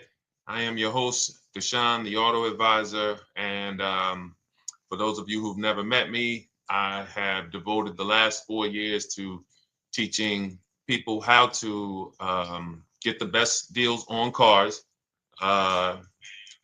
and to learn all the mistakes that the industry, the car industry, would love for you to continue making, because they make a lot of money when you make mistakes. And so what we do here is we really just do questions and answers. I will teach on various topics that I feel are widely misunderstood, like the subject of leasing. And some of you who are new here, if you've never been here before, could you type a 1 in the chat if this is your first time on a stream? We do these streams about 60 to 90 minutes. And if you're going to get the most out of them, we just ask that you lock in, that you focus, because we will be talking about $1,000 mistakes. Nothing here that we'll be talking about over the next 60 to 90 minutes is hundreds of dollars. I'm not looking to, have you spend some time with me on a Tuesday to talk about how to save hundreds of dollars. No offense, I'm sure that's important to some people, but we are here to talk about things that are affecting your bank account by the thousands every year. And so if you got some time, I would love for you to hit the like button, like wherever you are, and let's just tap in. You can start to type your questions. This whole stream is sponsored by my new digital book. It's called Cars from Home, 7 Steps to Saving Time, Money, and Avoiding Dealerships. It's a digital book. It's 5-star rated. Thank you to everyone who's rated the book and reviewed it. And it's normally $97, but for the next 30 minutes while you're watching, you can grab your copy for 75% off. That's our welcome offer. We always like to reward people for taking action. So you can get your copy for $24 instead of $97.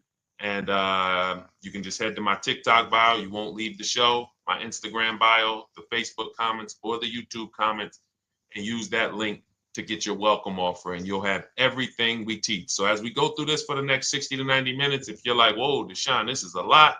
Wow, this is a lot. You can grab the book and make sure you have everything that I teach and everything in a step-by-step format. Okay? So I have my man Dolan moderating. Good afternoon. Thank you, Johnny Miller. Good to see you, Lil G. Again, guys, we are live. This is our Tuesday, May 6th live. We're live every Monday through Thursday at 12 noon. But we do rebroadcast these throughout the day. For those who cannot make them, you can watch the rebroadcast, or if you got to go back to work, we'll be rebroadcasting it for the rest of the day until our show tomorrow. All right, so let's start with the questions. You can feel free to get into it. Okay, do you have to get the extended warranty? This is a great question. This is car specific.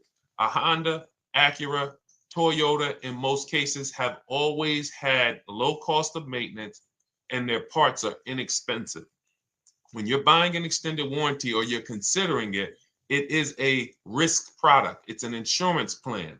So that means you can pay for something and not use it, just like car insurance. You don't necessarily use your insurance until you have an accident. Same thing with an extended warranty. It's an insurance policy. So what you're trying to do with any insurance is see what is the likelihood that what I'm paying for this is going to exceed the price if I did need to use it.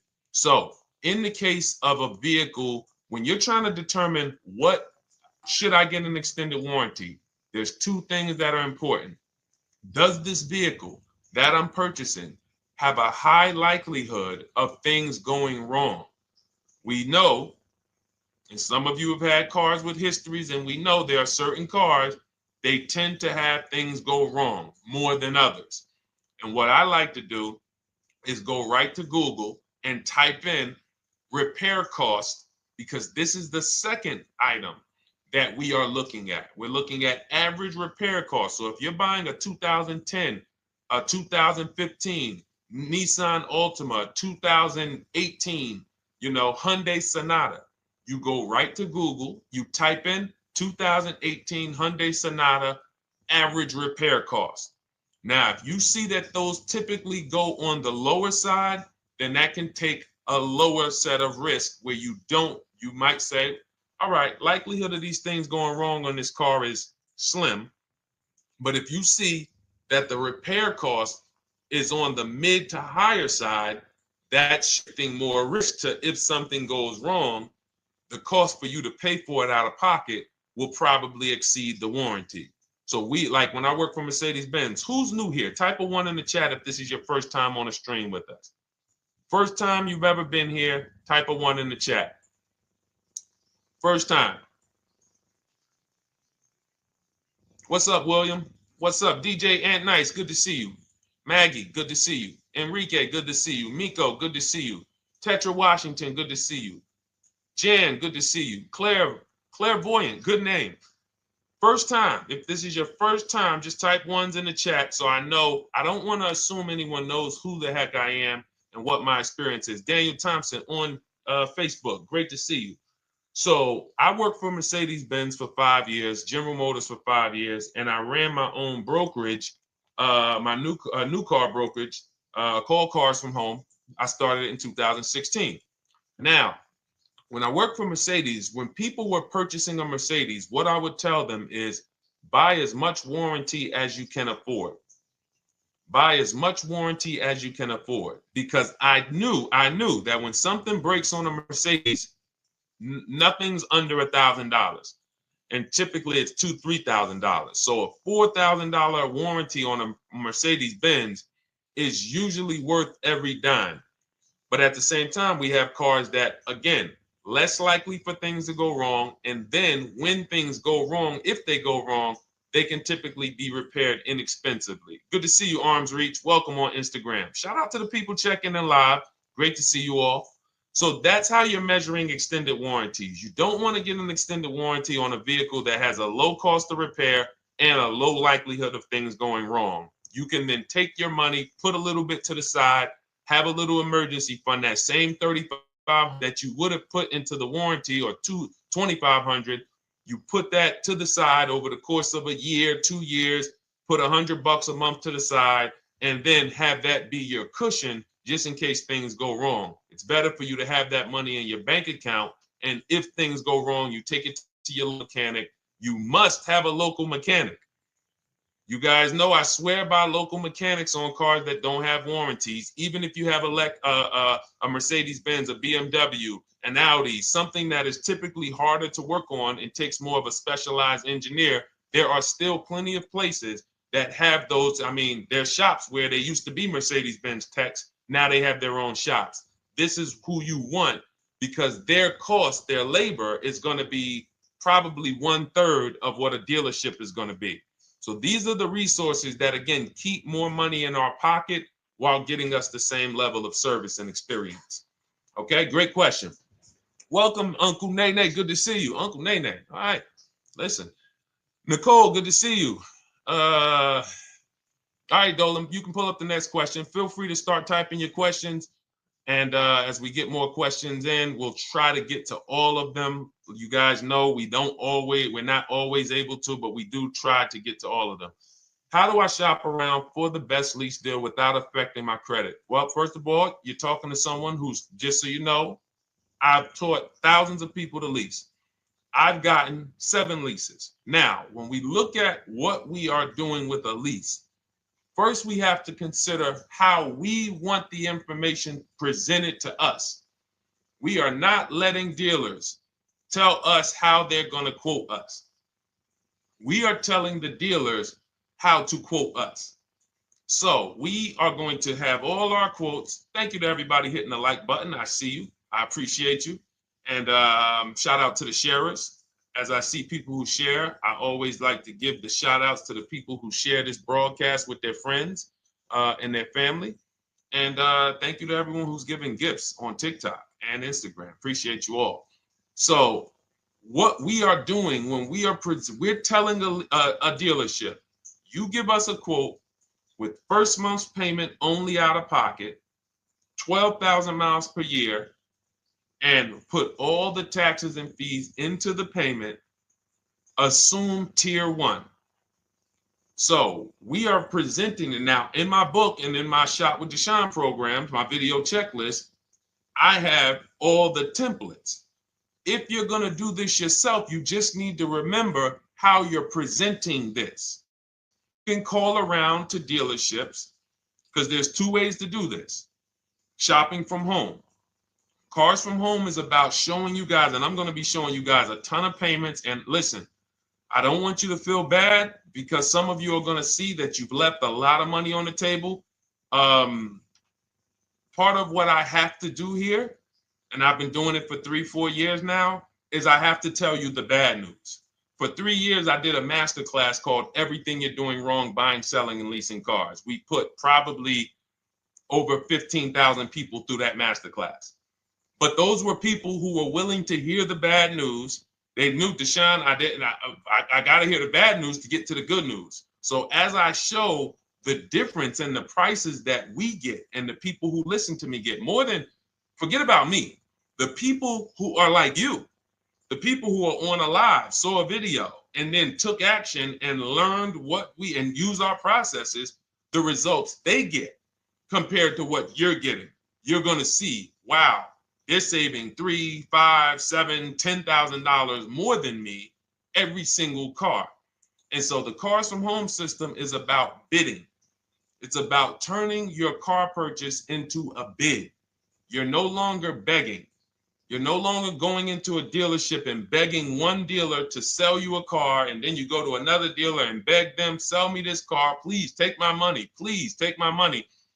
Meanwhile, you're not seeing the entire market and the people who would compete to get your business and gladly give you the service that you deserve by giving them a $30 to $50 to $100,000 transaction, which is what your car purchase is. So now so the big thing to understand right off the top is, now I need to learn this bidding. I need to learn to get multiple offers. So you can do this by phone. You want to do this by phone, you can call around, but you must give them that information in order for you to compare the deals the right way. Lynette, good to see you. Christina, good to see you. Melvin, good to see you checking in. Rudolph, I see you. Once you actually give them that information, 12,000 miles per year, first month's payment only, due at signing, taxes and fees in the payment, assume tier one. I want the tier one offer. Even if you think I not qualify. Now, if you got a credit score above 670, all your FICO scores, most of you will qualify for most tier one leases. So you want to see, what does this look like as I get my offers? Once you get your offers in this format, you can use the 1% rule as the gauge. The 1% rule is been around for more than 20 years. Everyone who leases and who's savvy, we understood if your lease payment is 1% of the MSRP or less, you stole the car. That includes taxes, that includes fees. You're still in the car. So example, we're looking at a $30,000 car, Hyundai Sonata or a Hyundai Elantra, $30,000 car. When we shop all our offers, if that lease payment is $300 per month, with only $300 due at signing. In other words, I show up, here's $300. Good to see you, GDTV. Thank you for checking in on YouTube. Once I give you that $300, that's my payment for the next 35 months. So that's a very, very low percentage of the car you're paying. It's a 1% rule. Now, in order to get a 1% lease, you need a great lease program, which means the bank has to be supporting the car, rebates, incentives, and then you need the biggest discount, the dealer who's going to give you the biggest discount. Now, one of those we can control. One of them we can't. Which one can't we control? And for those of you who are new here, we don't play around here. But my people who are moving, and again, I'll show you, like a lot of people, we got a lot of people who've been following us, using our processes. They're locked in. They're not casually on a live here. We're not casually here talking. They are locked in. Like, boom, okay, I hear you. They're answering, they're typing, they're not, vacuuming in the kitchen and trying to hear. You can't do. We're talking about your second most expensive purchase of your life. It's going to be, you got to lock in. You got to challenge yourself to block out the distractions while we're on this stream, because this is your money. And if you don't take your money seriously, the car salesman will take your money seriously. Oh, I like that. Praise the Lord. God is good. You don't take your money seriously, the car salesman will take your money seriously. Man. So, all right, now somebody remind me the question I asked. I got so happy about that little catchphrase that I forgot who we were. So I know we were discussing, okay, we're talking about the 1% rule. So now, one of the things we can't control is the bank. We don't know what the lease payment, what the lease program is on a car.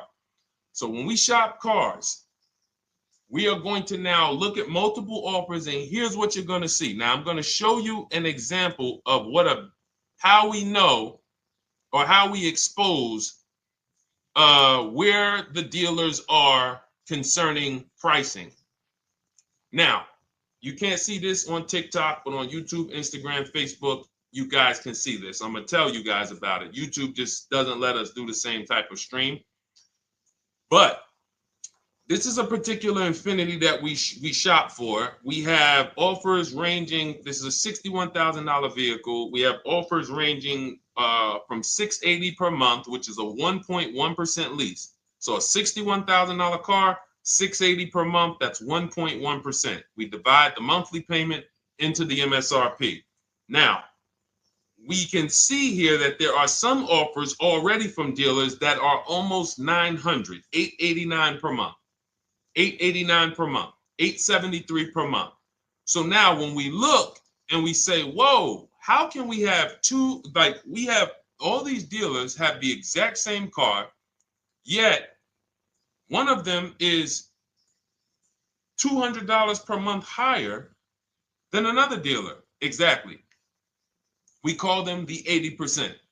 The 80%, even after back and forth, even after, hey, we'll take off some money. All right, we'll drop the payment $50 a month.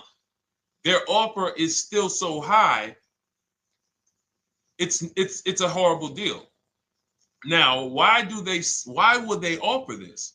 And this is consistent. So I don't want y'all thinking, well, the dealers that I walk into, they're different, Deshone. They take off more money. It does not matter what you think. If you don't have the market reports, if you don't know how to get multiple offers so that you can see, we do this all around the country. We have students all around the country in Cars from Home. We have people we shop for. We have over 13,000 books sold now. Like, we have lots of data to prove this. 80% of dealers are going to be overpriced. This is another particular deal on a Toyota, a market report.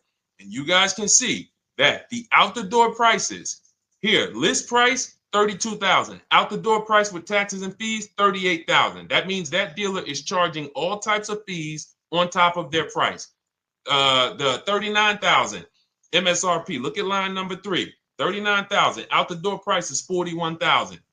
We can see $39,000 out the door includes taxes, includes all the fees. So we can see that these out the door prices in the left, in the right column, are way higher than the MSRP, $35,798. Out the door price is $39,700. But look at the green.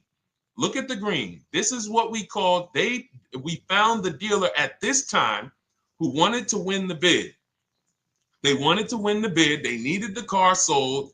This is a rotation. We don't say to them, wow, they won the bid one time, so they must win the bid all the time. No dealer can win the bid all the time, or they'll be out of business. But in this particular case, at this particular time, for this particular client, this dealer said, we're going to sell this car for that's $35,500, and out the door with taxes and all the fees, $34,994. That is a over $4,000 discount off this vehicle. When all the other dealers are, not only are they not giving you a discount, they're charging over list. And they might come and say, all right, we'll take off $500. We'll take off $1,000. We'll take off $1,500. They might start so high with you guys that you think, wow, they started up here and I talked them down. They took off $3,000 from me, but they already were $3,000 in fake fees, protection plans, and all of this padding, dealer adjustments, which is fake fees. So whenever they say, because the dealer gets a minimum of a 6% profit margin, from list to invoice, we have profit. From invoice to holdback to triple net, we have money. That's all the profit margin. On top of that, when we add a dealer adjustment, what we're saying is we're going to sell this car to someone who does not have the skills to find our competition. And they're going to come in, and if we got to take off $2,000 to make them think they won, this is what we're going to do. But what we do here, what people like Brian is going to do, look, just finalize my first ever lease using your system, 2025 Honda HRV, $30,000 vehicle, $395 a month payment. no money down. His initial quote was $434. He ended up using our calculator, which we have in our book and in our program. If we put all our offers into that calculator, it tells us what to counter. He gets that offer for $395. That's his deal. We look at somebody like Wendell. Look, thank you. It's the least I can say for your book, Cars from Home. We're still in the middle of the process. Just sold our car today, like 10 minutes ago, for 30% above value. Why? Because he got bids. Look, using the insights from your book. I've read the book multiple times and told many people about it because it's that good. It's so intuitive and insightful. We'll be moving to the next step soon, and I'll write again. So now you heard him say we're moving to the next step soon. Step 2 in my book is the equity assessment. That's when we get bids for the car we have. We get bids. You're going to go to, listen, you should never be trading your cars in. Let me ask you all a question. Do we get the most money for an, you name me one thing that we get the most money for that thing trading it. Name me one thing. If I had this iPhone, do I get more money trading that iPhone in for another phone, or do I get more money listing it online and selling it to whoever will pay the most? Trading or selling? Let's go. Who's locked in? Tax advantages are very small. I understand you, Ronald, but the tax advantages, we have people that are selling their cars to cash buyers for $3 to $5 grand more than what they can get on trade.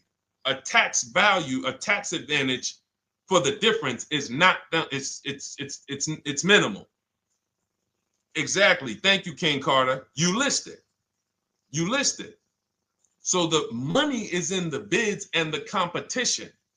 So going back to this person who asked the question, how do I get the best deal on a lease? It's going to be through multiple offers. That's my 2 favorite words. I would wear them on a shirt if I didn't wear unlearn, relearn. Because more than multiple offers, I need you to unlearn. Because the people who come with bad information from years, Deshone, this is not how my uncle taught me to buy cars.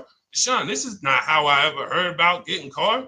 I was always taught just go in and just don't tell them about your trade and then ask to see the invoice and all of this stuff. That's what I was taught. Yeah, but you're not going to get the prices we're getting until you unlearn all of that bad information. Bidding is how we buy everything.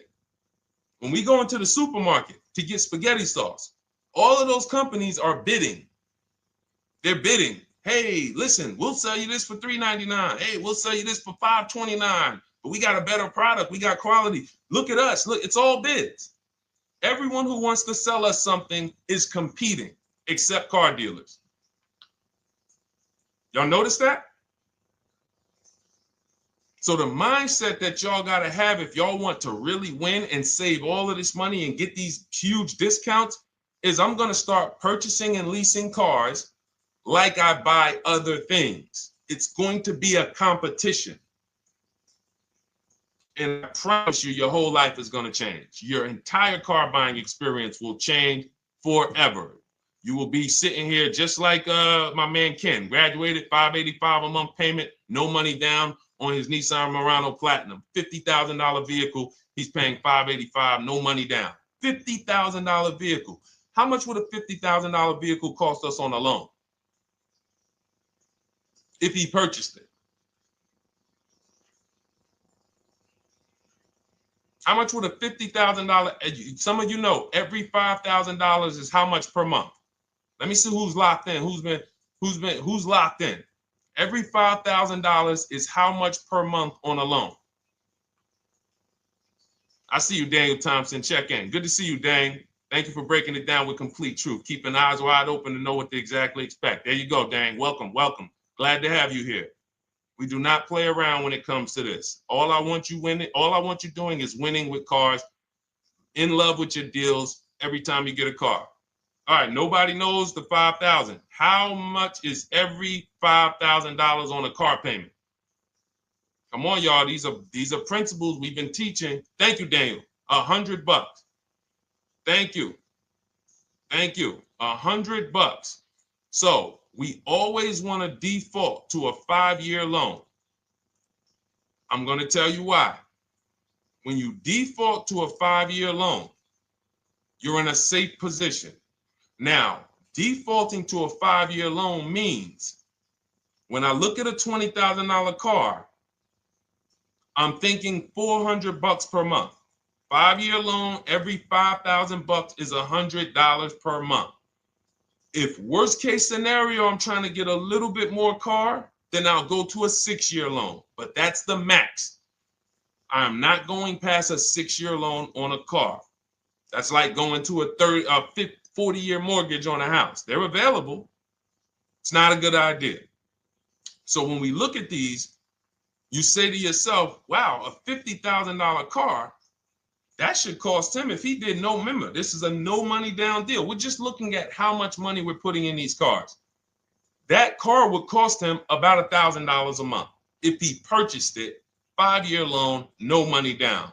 Which is why when people purchase their cars, what do they typically do?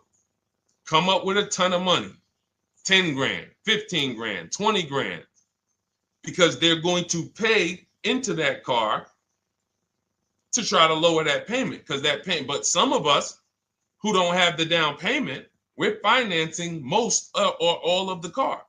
But here's the thing.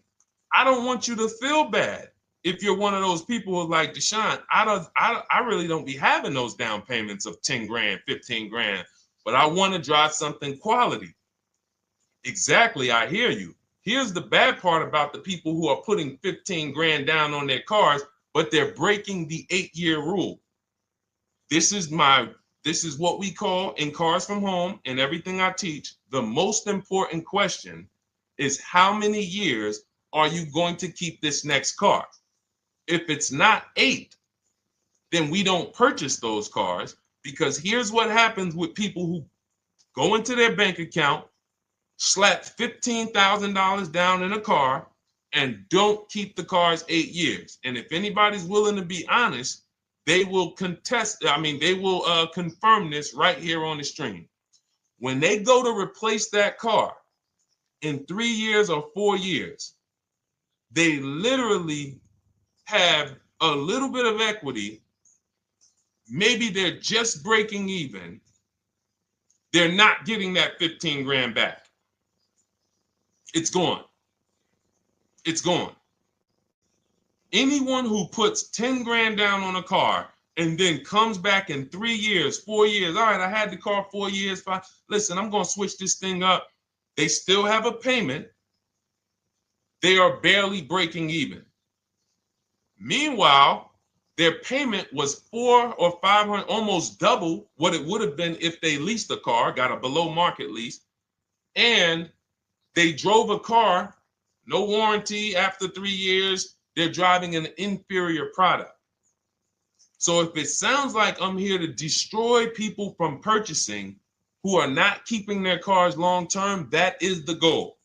Because as long as you are buying cars that you're not keeping 8 years and you buy them, you turn around and you replace them, you are going to continue to spend way more money than people getting below market leases like Ken and like a lot of other people I'm going to show you on the stream. Lots of other people. Look,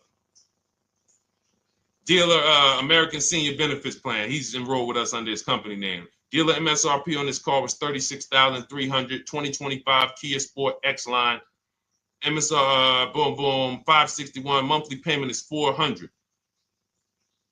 Use the system back and forth. Got $400 a month on a 2025 $36,000 car. Once we put our taxes and fees in that would be a $700+ payment. $700 payment. He's paying $400. And y'all wonder why people are losing cars. $300 more per month to drive the same car? It's ridiculous. Imagine somebody like you, when you learn, now you're pulling up. I'm going to tell y'all one more story, and then we'll go into some more questions, because you might not remember what I'm saying. So those of you who have the book, you got this for the rest of your life. But you will remember, hopefully, a story. I'll tell you about my neighbor. So my neighbor finds out that I'm into this car business and that I educate. And he said, hey, Deshone, I was watching some of your videos and I come across this 8-year rule that you teach. And his wife had actually had a Kia Telluride. Popular vehicles, probably been one of the most popular SUVs, that the Palisade, since 2007, 2019. Super popular vehicles. People were charging $5,000 over sticker for them during the pandemic. People were paying it. We were getting them at discounts. Now, his wife totals the truck. She has an accident, totals the truck. She's fine. Truck is totaled. He was financing it. He said, Deshone, I see this 8-year rule thing, man, and I don't keep my cars 8 years. I said, okay. He said, so I'm thinking I should, like, you're saying I should be shopping for a lease on my next one. I said, exactly. I said, make sure you get multiple offers, because if you just walk in and say, hey, work me up a lease, they'll give you the same payment you had on the purchase. And then they'll tell you something ridiculous that they want you to believe, like, hey, the lease is the same price as the purchase, so you might as well just purchase it. And people believe this stuff. Now, I said, you get multiple offers, stay at home. He calls me, he says, Deshone, I got the new version of the Telluride, new. I'm paying $479 a month. He's $497, and then he said, I think he put down like $1,000, bring it down to $479. $497. He was just paying $800. Do you think anyone can tell him anything about leasing? He's pulling up in the same exact truck. In fact, a newer version. He knows he wasn't going to keep the car long term anyway. He's not going to pay it off and then keep the car and have a paid off Kia Telluride for 10 years. That's not what he does. He keeps them 3 years, 5 years, 7 years, and then he replaces them. So why is he paying $800 a month for years, no warranty, when he could be driving brand new ones for $497 a month, problem free? But as I said, some people are determined to pay more. But the people who, once you get this leasing thing, if you're not keeping your cars, it will change your life. Now, again, I got a car I'm purchasing, we're keeping it. Anything you are buying, keeping 8 years, forget about leasing. It shouldn't be a thing. Who keeps their cars more than 8 years? Let us know. You're an 8+ year person, let us know. In fact, I don't even want to ask, who has a car right now that they've had more than 8 years? And then we'll answer. I want to get Kathy's question too. And then let's get some purchase questions. Let's get some used car questions. Let's get some bank financing questions. We do it all here. But one of the most misunderstood subjects is this leasing thing, and it is costing you guys thousands of dollars every year. And you're driving old cars with no warranties, paying high payments on them because somebody told you you should be purchasing cars. I'm here to tell you they owe you money. They owe you money. All right? So who has a car right now that they've had more than 8 years? Let us know. How many years have you had it? And by the way, for those of you who just joined, this is our Tuesday, May 6th live. We are live every Monday through Thursday at 12 noon Eastern time. So for those of you who are here catching us live, that's when we're live. We will rebroadcast this and replay this show throughout the rest of the day for those who could not catch it, or if you had to jump off, go back to work. You're like, oh, I got to go back to work. You can catch it on the replay throughout the day. But we are live Monday through Thursday at 12 noon. So welcome to the people who are here. EJ, driving a lot of miles does not matter. Let me break this down for you. So right now, let's go to somebody who else has a lease. Let's look at, because who's heard with leasing you can't drive too many miles? Who's heard that, right? Type me if you've heard that. Let's go. Type me if you heard that. Come on, where's the locked in people at? I see Kathy, I see EJ, I see DJ Ant Nice, I see XP. All right, I see Mr. Slim. Welcome to the community. I see Rhonda. All right, where are the locked in people? Instagram, where we at? Locked in. All right, dang, I see you. Jamel. All right, perfect. So, Sherry, I see you. Sherry Baker on TikTok. So you've heard, oh, you can't drive a lot of miles with a lease. Let's be clear here. You choose the mileage on your lease. It's not selected for you. In fact, the only time it is selected for you is if you don't realize you choose it. That's the only time they're going to choose your mileage for you. If you go in and you do something like, hey, work me up a lease deal, they're probably going to work you up a 10,000 mile a year lease deal. And they're probably going to say, hey, you need $3,000 down, and this is going to be your payment. And next thing you know, it's a high lease, and it's just terrible. Happens all the time. We tell people how to quote us. First payment due at signing, taxes and fees in the payment. So now let's look at a lease, and let me show you what it would look like. So this is Val Boss Lady. She's in our Shop with Deshone program. Everything that you guys know that we're talking about here, if you're like, hey, I really, really want to go deeper, I want the step-by-step, the blueprint, that's my digital book, Cars from Home, 7 Steps to Saving Time, Money, and Avoiding Dealerships. Normally $97. You get a welcome offer. It's 30 minutes because I want to see you win, and you get 75% off for 30 minutes. If you go to my TikTok bio, Instagram bio, YouTube comments, Facebook comments, click those links, and then click that one that says $24 welcome offer. 30 minutes only. Reward for taking action. You have everything we teach. Below market leases, below market purchases, used cars, bank bidding war, making banks and credit unions bid, all of that, $24. You can, somebody emailed me yesterday, said, I'm $15,000 up with what I've learned from you already. And so if you can get it for $24, you can save tons of money for the rest of your life on a $24 investment. In this case, Val's she's more of a wants to do it with me type. Videos, checklist, she doesn't want to read. That's our Shop with Deshone, do it with me program. I coach people. And so she gets a deal on this particular car. Same information, by the way. Not better information here than the book. It's just different learning styles. So she gets a $51,000 electric vehicle, 2025, beautiful vehicle. She's paying 1.16. So her payment on this car, on this $51,000 car. Let's continue to make sure we understand the price of these cars. $51,000 car, her payment is $591. No money down. Now, some of you might say, wow, if I got $591, I'd probably put like $3,000 down, bring it down to $499. You could do that.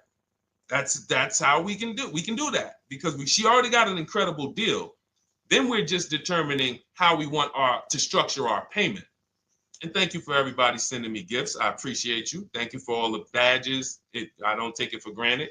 And thank you for everyone who's hit the like button. Those of you who are double tapping the screen. Every time you hit something on TikTok, you like it, you double tap the screen, you keep running those likes up. We appreciate you. It does matter. It helps spread the word. So let's say Val she's a high mileage driver like EJ. Let's say, EJ, how many miles per year do you drive? 20,000, 25,000? Let us know. I'm gonna show you why. In my book, I have 2 strategies for high mileage drivers. I'll tell it to you guys right now. How many miles a year do you drive, EJ? 25,000, 20,000? Those are both high. Let us know. Or if anybody, else, because, anybody else who's a high mileage driver, let us know. How many miles? 26. All right. Thank you, EJ. So let's just round that to 25 for now. Let's just round that to 25. So let's say instead of her $591 payment for a $51,000 car, now you could shop for a $30,000 car and you can have a 1% payment. If it was, a similar deal, you'd be paying $300 a month. In her case, she has a $51,000 car. She probably wanted a nice SUV that looks beautiful, that some other people are paying $1,000 a month for. She's paying $591. But if she wanted to bump it up to 15,000 miles a year, she'd be paying another $30 more per month. She'd be paying $620. Now, if she wanted to bump it up to 20,000 miles per year, she'd be paying probably another $80, $90 per month. So she'd probably be paying $700 to drive 20,000 miles per year. Now, let me tell you guys, because some of you guys who are like, yo, man, those payments are high. We're talking about $50,000 cars here. So if you were shopping for a $30,000 car or $35,000 car, naturally, if we took the same exact numbers, let's take a $35,000 car, 1.16 lease. That's a 406 payment, probably $399. So now, in order to go, and let's say you're a high mileage driver, just like EJ, you want to add another 15,000 miles to your lease. You're probably going from 400 to 550 or 575. But you have all the mileage you need. And here's the beautiful thing about that. If I'm paying $175 more per month, but I get all the mileage I want, and when I drop this thing off, I get a new one, I don't have to worry about negative equity, and I put no money down. That is way better than what most people are doing out here, what everyone's doing. Because I'm gonna tell you what most high mileage drivers do who don't put money down. They will go in, buy a car, take a super long loan, 6 years, 7 years, just so they could afford the payment. Now, here's what happens. They drive the car, they put 25,000 miles a year on it. They come back in 3 years or 4 years, and they say, wow, I got 100,000 miles on this thing already. Let me go and swap out the car. What situation are they in at that point, guys? You put 100, you got a 6-year loan, average loan. You drove 25,000 miles per year. You put 100,000 miles on the car in 4 years. You come back, you still have 2 years of payments left. 15 grand negative equity. I used to see it all the time. Thank you, I am rich. Locked in on Instagram. I see you. Locked in. See it all the time. Every car salesman who has dealt with a normal 25,000 mile high mileage driver that does not keep their cars sees it all the time. They come in, yo, man, what you do for a living? Man, yeah, I do DoorDash, I do Uber. Oh man, I work in sales. You know, I'm on the road a lot. You know, I'm here. You know, all right, I want to replace this thing. I got like 110,000 on it. Okay, you still got a loan on it? Yeah. All right, we already know you got negative equity. Then we appraise the car. All right, the car's worth like 7,000. How much you owe? Man, you owe 19,000. All right, well, what can I do? Can you get me into something? Roll that loss all the way over. On top of that, you finance the car, so your payment is high. You finance the whole car, so you're paying a high payment compared to if you had leased, just literally shop for your leases, added your miles to the lease that you needed. You're paying $175 more per month. You got a brand new car. And I'm going to tell you, I did not make this up. I learned this from someone. A lot of what I'm teaching you, I learned from my clients when I was in the dealership. This guy, I worked at Hyundai for six weeks. Man, this dealership, the owners got indicted. I got out of there. Way before the owner got indicted. It just had straight up highway vibes, like the worst you could ever imagine. As I was in there for 6 weeks, I was a manager. I enjoyed being a manager. We did a lot of deals in my department in 6 weeks. But I said, I am out of this place. Anyway. But I learned something very valuable there. We had a client a customer was returning his lease on his Hyundai Sonata. Guy comes and I'm grounding the lease. I'm doing the paperwork for him. He has 72,000 miles on the car. 72,000 miles. I said, how the heck? I said, you lease this? He said, yeah, I always lease. That's all I do. He said, I used to buy my cars every single time I came. I had to put large down payments, 10 grand, and then I'm still having negative equity when I come to trade it in. I'm having high payments. It's ridiculous. I looked at his payment, and let's say the average payment for a good deal on a Sonata at that time was $300, $325, whatever it was. He was only paying like $550. He was only paying like $150, $175 more per month. He had a 25,000 mile a year lease. And that's what he did. I drive these cars. I'm on the road. Boom, boom, boom. I change my tires. I do my maintenance. 3 years. It's a fixed cost. There's no variable cost. I don't have any surprises. I'm not getting hit with a negative equity bill that I got to transfer, which means when I transfer my negative equity, I get less car on the next transaction Because if I got to bring over 15 grand of negative equity, that's probably 300 a month that I'm paying for my old car when I get my new car. So if my new car was 400 a month, but my negative equity is another 300 a month, I'm getting less car for my money because now I got to take all those losses and bring them over to my new car. This is high mileage drivers and people who don't understand leasing. That's why you're losing so much money. And when you just flip the switch and realize Deshone is not talking to me emotionally, I am not talking to you about never do this, like these other people who say this, do this. This is how you buy a car. They never talk numbers. Y'all notice that? You notice that, right? You never hear them talk numbers. It's always never do this, always do this. This is the worst way to do this. This is the most expensive way to do this. This costs you the most money. They never talk numbers though. That's why everything I do is to show you the numbers. Thousands of transactions since 2006 in the car business, helping people the last 4 years all around the country. This is the numbers that they might not understand. So if you're not keeping your car 8 years, it does not matter if you drive 20,000 miles a year, 25,000. You should be looking at a high mileage lease. Or my second strategy for high mileage drivers is this, because some of you want a nice car. This is for my people who you're like, man, Deshone, I'm on the road. I got my car that I do my work in. I kind of, slep it around. I don't really want to lease something and then put, that wear on it. I got stuff, I'm throwing bags in the back, whatever it may be. There's a strategy we created called 2 cars, 1 payment. And what will happen is your first car will be a purchase.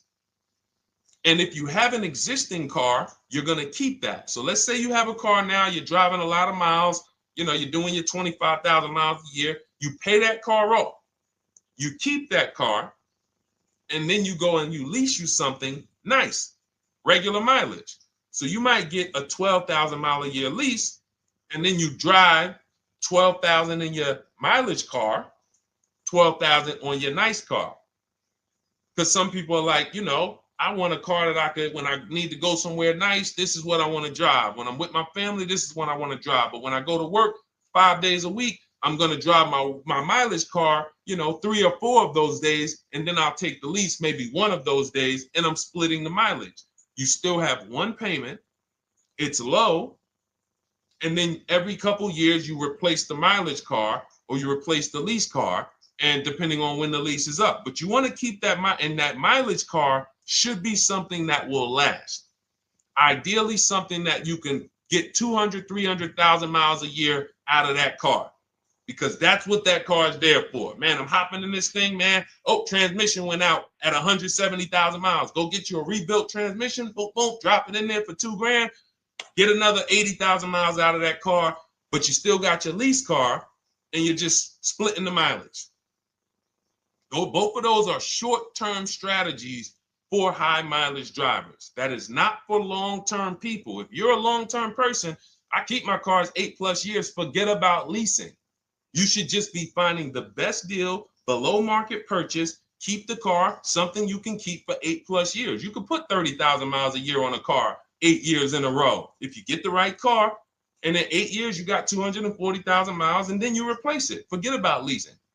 This is only for you guys not keeping your cars 8 years. You're getting killed on depreciation. You're paying tons of money. This is you are the people who should be leasing. Okay? So everything we're talking about this is the Cars from Home system. We teach this. I'm not freestyling this. This is in my book, digital book, Cars from Home, 7 Steps to Saving Time, Money, and Avoiding Dealerships. We have two strategies for high mileage short-term drivers, 1 strategy for high mileage long-term drivers. And so if you want your copy, you can get it for 75% off. That's our welcome offer to you. As a 30 minutes welcome. Thanks for being here. I want to reward you.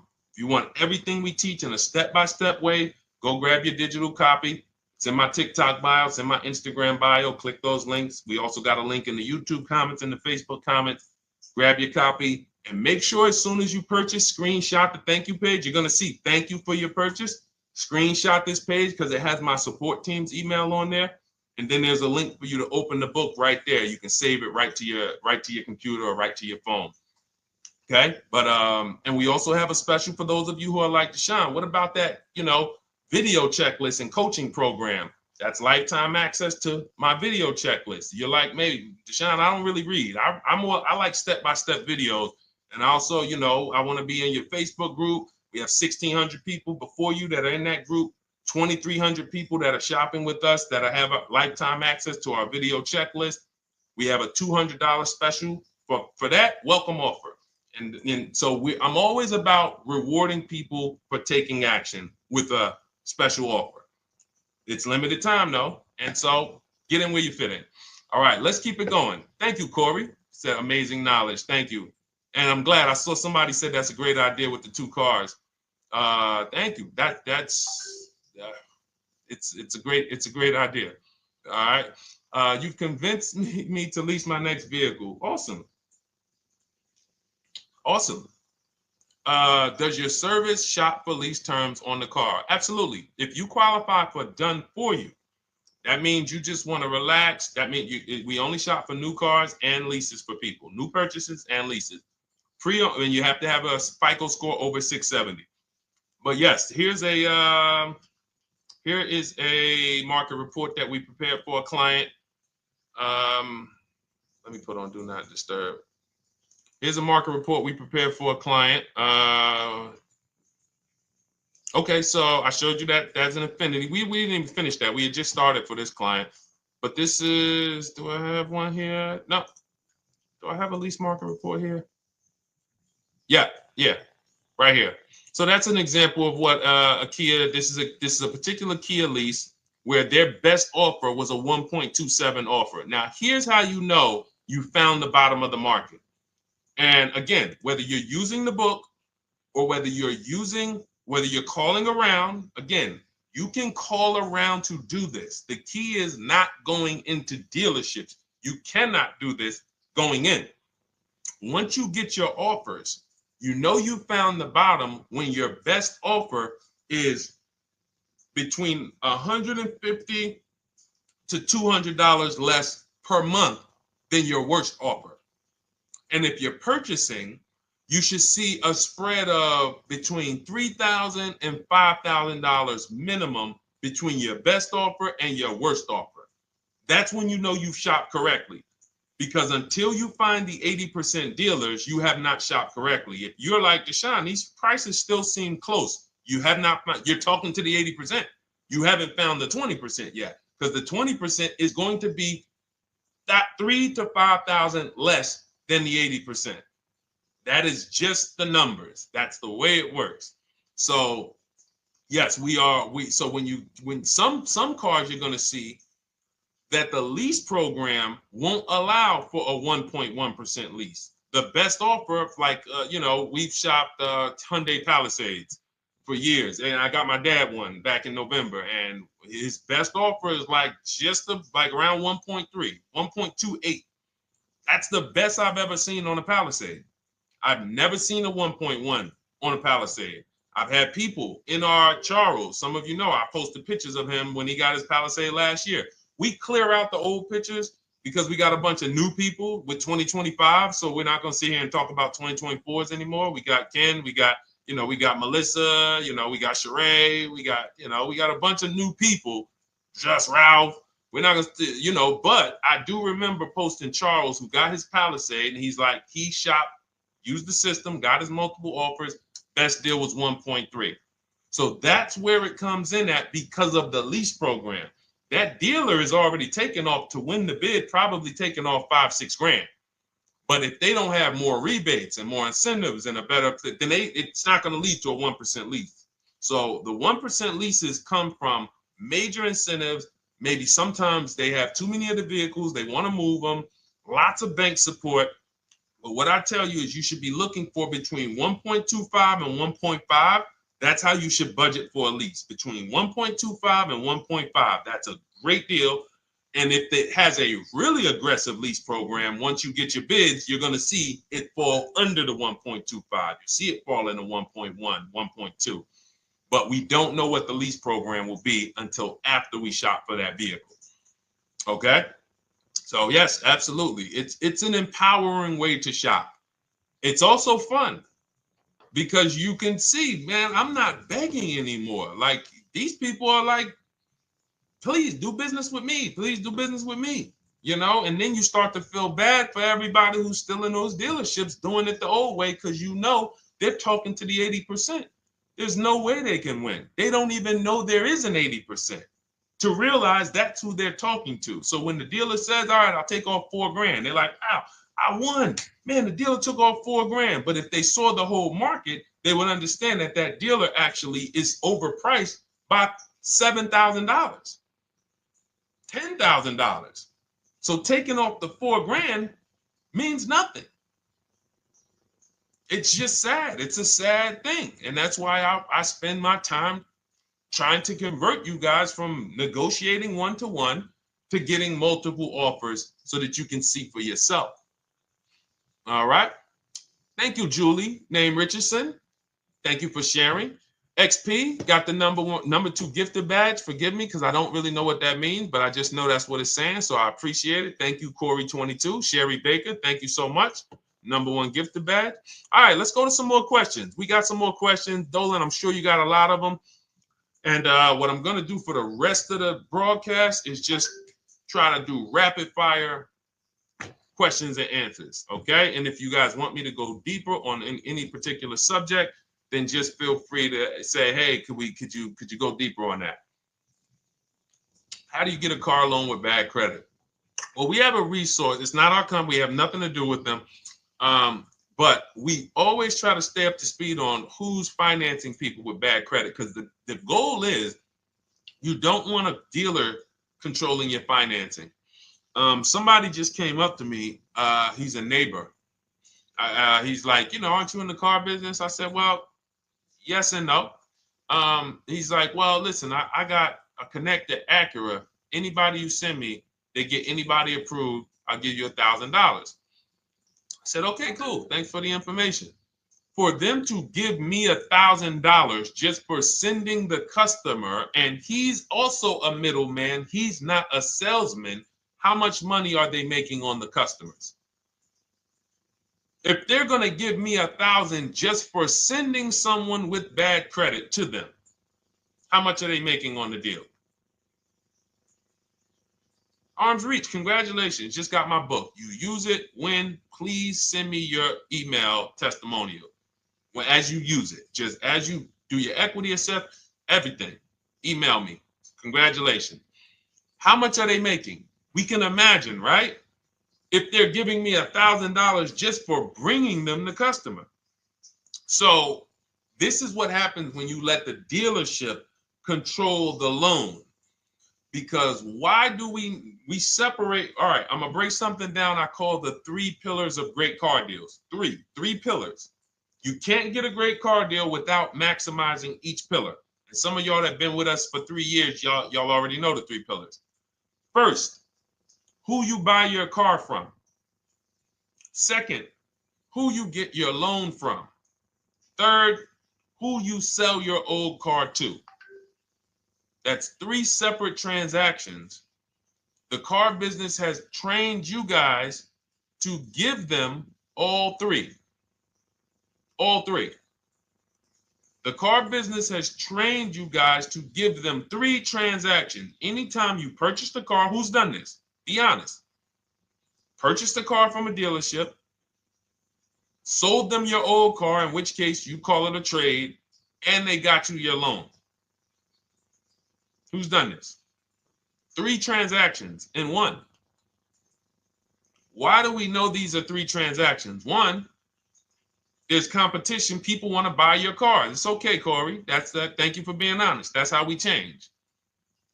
The reason why we know that these are 3 transactions because there's people who want to compete in every one of them. There are people who want to buy your car. That's why step 2 in our book, we never trade. We get offers from CarMax, Driveway, Carvana, AutoNation, Car Gurus, Kelly's Blue Book Instant Cash Offer. It's a bid. We just had someone sell their lease. Miss Hickman, she sold her lease, made $4,700 selling her lease. CarMax won the bid. Drove the car for 3 years, had equity. She dropped her lease off. They gave her $4,700. Won the bid. That's one pillar. Second, who I'm going to get my loan from if I'm getting a loan. Those of you who are paying cash or leasing, this is not a pillar. But we need to bid out our loan. We had a great talk yesterday on our show yesterday where I asked, who do you guys get your loans from? Most people said the bank, the credit union, the dealership. One person said the right answer, whoever gives me the best APR. That's the right answer. And then we have who we buy our car from. There's banks and credit unions that want to compete for our loan. There's multiple dealers who want to compete to sell us a car. So we can't get a great deal until we have bid out each pillar. And that's why when we have bad credit, if we let the dealer now control, this dealer has a car. We didn't bid out that car to find out, is it a great price? Now they're also giving me the loan and they're charging me 25%. We didn't bid that out to see, is that the best loan I could get, even with my bad credit? Is that the best loan I can get? So the key, what you want to do first if you have bad credit is I'm online looking for anyone who will finance me with bad credit separate from the dealer. I'm not going to Carvana.com and saying, hey, you can get a car with us you can get a loan with us as long as you buy a car from us. You're mixing the transactions. You're taking away my ability to get bids. I'm finding someone you should check out. There's a resource. Oh my goodness, what's the name of the company? It's in my book, but I want to give it to you. Goodness, it's slipping my mind right now. Send me an email or DM, because here's the thing. If you use just that part and get the loan funded, but you don't know how to bid out everything else and structure your transactions, and are you keeping the car 8 years? Because if you're not keeping the car 8 years and you're like, Deshone, I hear you talking about leasing. I'm not keeping my car 8 years, but my credit's not good. The only purpose, if you telling me that I could be driving brand new cars for cents on the dollar, but I don't qualify right now, this car that I'm going to get is to set me up. So I'm not going to get a $30,000 car. I'm going to get me a $12,000 car, $10,000 car, the cheapest car I can get a loan on, so I can establish a payment history. And once I establish a 2-year payment history, yeah, I'm going to drive a car less than what I could drive. I got the money. I could afford more than this. But you're not setting yourself up for the right transaction. You should be setting yourself up and saying, all right, I'm going to sacrifice with this car, drive something that I know this is not my ideal car, but I'm going to build 2 years of payment history. So when I go and I swap into my lease in 2 years, I'm out with a brand new car. I'm paying cents on the dollar and I won. But it was a plan. It was a long-term plan. This is the second most expensive purchase of your life. You can win every single time, or you can lose and set yourself and your family back 5 to 10 grand each car or more. Every time you get a car, it's 5 to 10 grand more you're coming out of your family's bank account than what could have. Then you got the car breaking down. Now you got tow trucks, all because you don't have an actual plan you're rolling out. And that's what I see a lot of people do with bad credit. Oh man, I got bad credit. I'm just going to go and get me something. I could afford $600 a month. And they go and buy the most expensive car. But because 25% interest is on the loan, they're not getting the most car for their money. Now, 3 years down the road, they're going to pay the high payment, still have negative equity because the interest is so high. And then they go and swap and do it again. And because the payment's so high and the car is older, because they want something fancy, but they really can't get that because, again, the interest is high. That's eating into their budget. Now they're going 3 years down the road. They missed 3 payments. They were late 3 times, so they're no closer to leasing. Credit's still bad. This is disaster. So if you're a long-term person, I break it down for you guys into two groups of people: long-term, short-term. Long-term high mileage driver, short-term high mileage driver, different plan. Long-term bad credit person, short-term bad credit person, different plan. If I'm a long-term person with bad credit, here's what I'm doing: finding the absolute best car I could find, getting bids, either new cars or used cars. We got the strategies for both. You can use the marketplaces, cars.com, Car Auto Trader. We got a whole strategy for how we find used cars, but you find that car, you pay your loan of 20%, 19%, 18%, if that's the best you can get. Because here's what you're going to do. In 2 years, you're not swapping into a lease. In 2 years, you've established a payment history, you fixed your credit, and now what are we going to do? You got a quality car. You're not thinking about trading it. You're not thinking about replacing it. You're like, man, this is my car. It's a great car. I'm just paying daggone 20% interest. What do I do now after 2 years? Now that my credit is good because I got a quality car, dependable car, I'm focused on fixing my credit over 2 years. What am I going to do after 2 years? Anybody?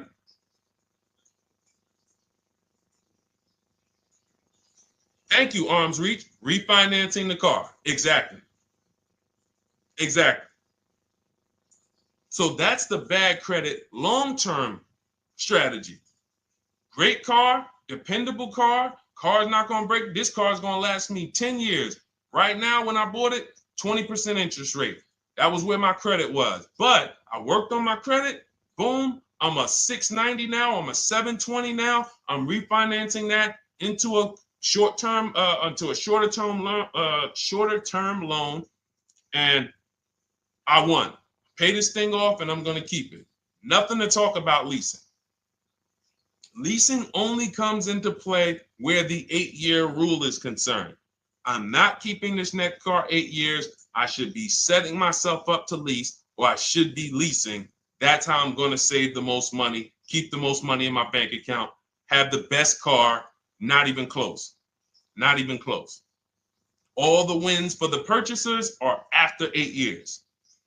People who are like, man, Deshone, I got a car, man. I had this thing 12 years, man. It's been paid off for 6 years. I ain't had a payment. I love it. Long-term purchaser. You won. You won. Who's in that situation? Who has a car outside that they've had for more than a decade? Paid off. You can give it to your son. You can give it to your daughter. It's an extra car. That's purchasing. That's the wins. That's what we call the reward stage of purchasing. But you got to get there. All right. All right. Let's go. A lot more questions. We got probably another 20 minutes. We'll stay on. So let's keep it moving. But again, Lynn Buzz. That's the company. Lind, LEND, BUZZ. They started, I started seeing them about 18 months, 2 years ago, and they were loaning to people with, international students, people who didn't have credit. You want to try to find a place that will fund you independent of the dealership. That is what your goal is at all times. Independent of the dealership. Here, you qualify based on your income and your credit. You qualify for $18,000. Go find a car now. That is what you want. You don't want people mixing the bank loan with the car and two pillars that they are controlling. We're controlling the price of this car. We're controlling your interest rate. We don't want that. Yep, exactly, Cindy. For those who just joined, this is our Tuesday, May 6th live. We do these lives Monday through Thursday at 12 noon, so you can tell your friends, family. We wanted to now come up with a constant and consistent time where I can meet with you guys. If you don't have, if you can't stay the whole broadcast, we will replay these throughout the day because sometimes people got to jet back to work. They're watching us on the lunch break.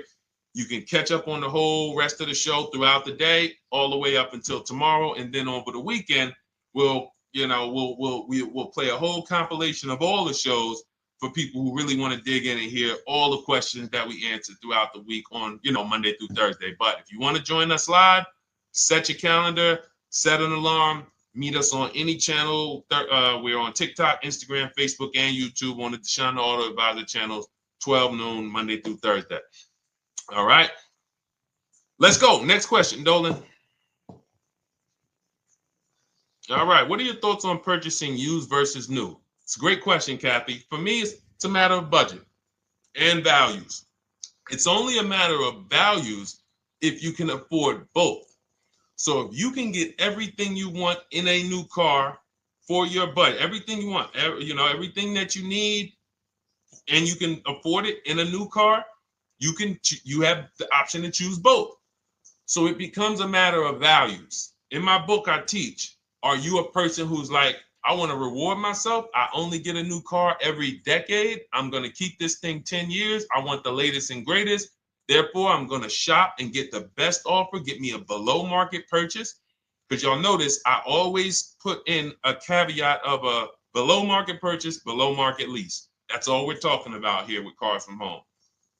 That's all we're talking about. You need to, every purchase you make or lease you get, you want it to be a below market lease or purchase. So now, if I could afford both, is it I'm going to reward myself with a new vehicle, or do I have these other values where I actually want to knock 20 to 30 to 40% off the price to get even more for my money? So that's really up to you if you can afford both. There's no right or wrong there. It's a matter of, like I said, the values. Now, some of you once you look at your budget, I have a tool in my book and in our video checklist, the coaching program called the Perfect Budget Calculator. We invented this, so it's not on Google.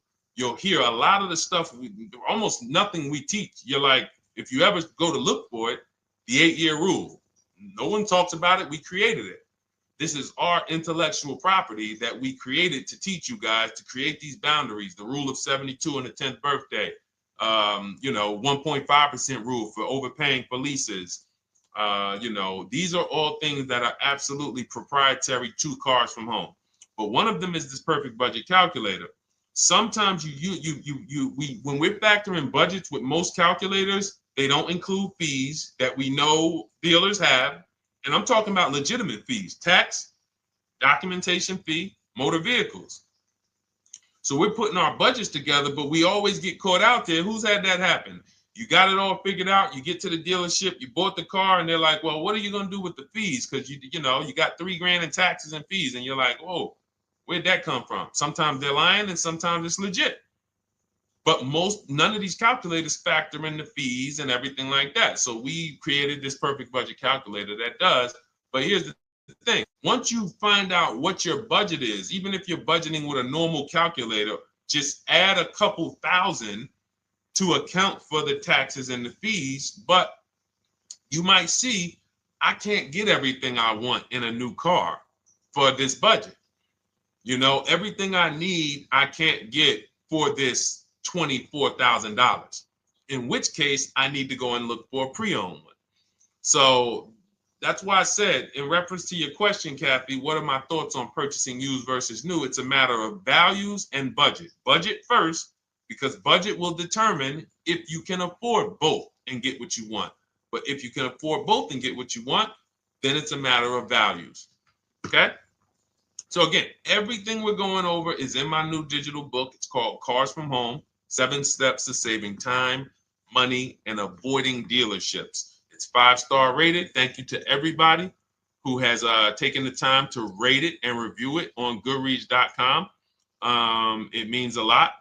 And we can't continue to get this information out without you guys. So we appreciate you. And you can get your copy instead of $97, you can get your copy for $24 as part of our welcome offer. So that's 75% off. If you go to my link in my TikTok bio, Instagram bio, the YouTube comments, and the Facebook comments, we have a link there for you guys. And you can grab it. It's a digital book, so you don't even have to wait. It'll be in your inbox by the time you jump off the stream. But make sure when you get it, you screenshot that thank you page, because it has my support team's email. Sometimes you may be rushing, you're trying to get back to the stream and you type your email in wrong. Also, as soon as you purchase, the link to open the book is right there. So it'll say open the book below. You can save it to your computer. But I would rather you get it for $24 than $97. Although we've sold a lot at $97 because people feel it's worth every dime. You're going to save thousands and thousands of dollars for the rest of your life using what's in the book. Your first transaction, you probably save $4,000 to $6,000 to $8,000 depending on the car. So $97 is great, but $24 is even better.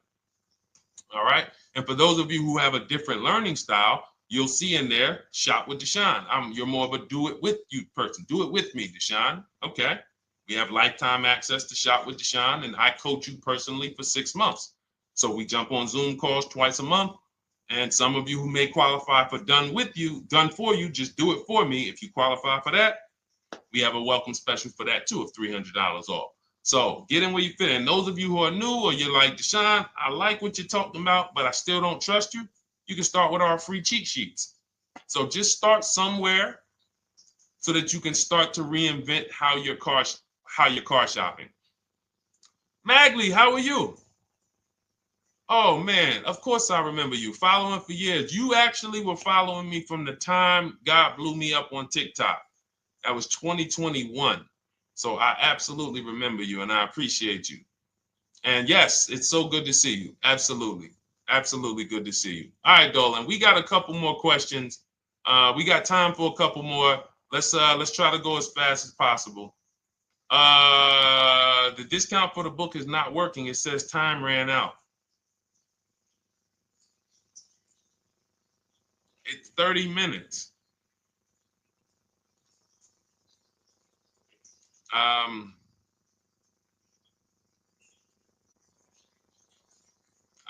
don't know.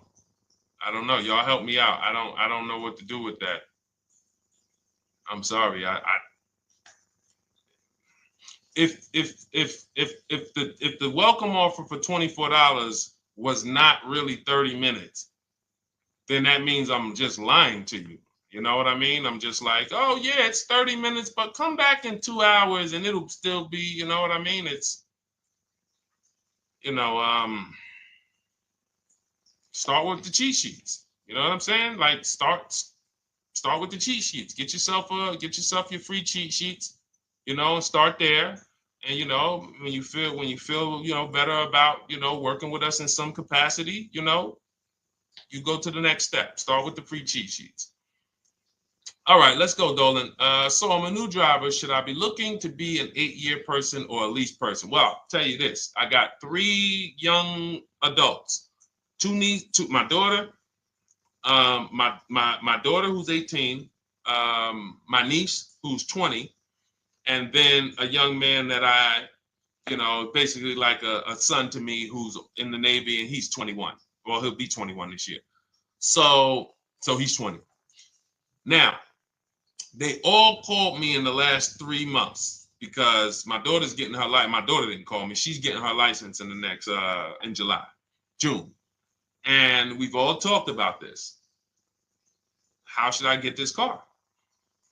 Now, my situation when I was 22, I'd already bought a $500 Mitsubishi Eclipse.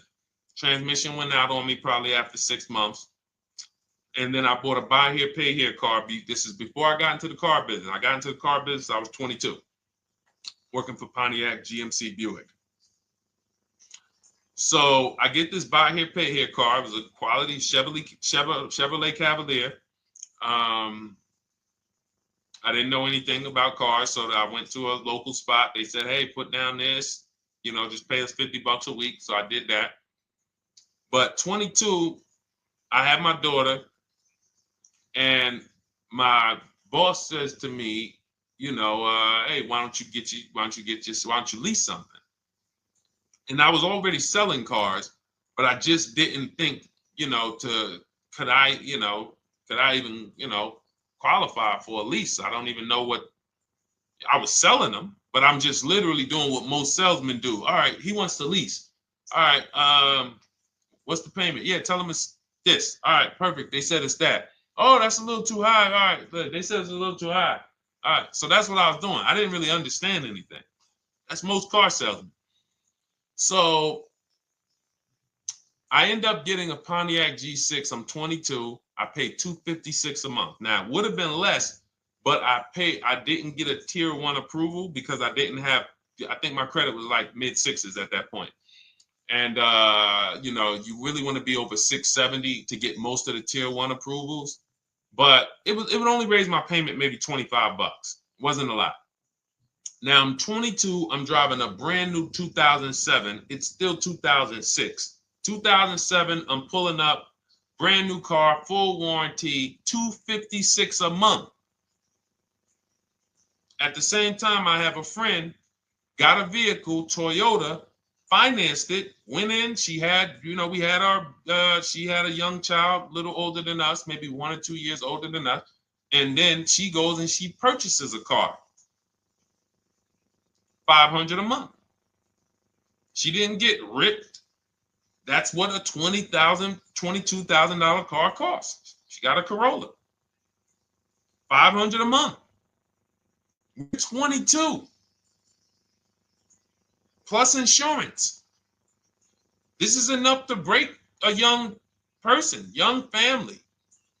I'm paying $256, she's paying $500. That right there. When I tell people that story, it's amazing to me how many people will say, Deshone, when I got my first car, my parents took me out. We financed this car. We financed this. I was paying $400, $500, $600 a month. Whether the parents were paying some of it, or they were paying some of it, or they were paying all of it. Thank you, Kathy. Appreciate you sharing. So this is what all of them, all three, well, 2 of them, I don't know about the young man, because his parents,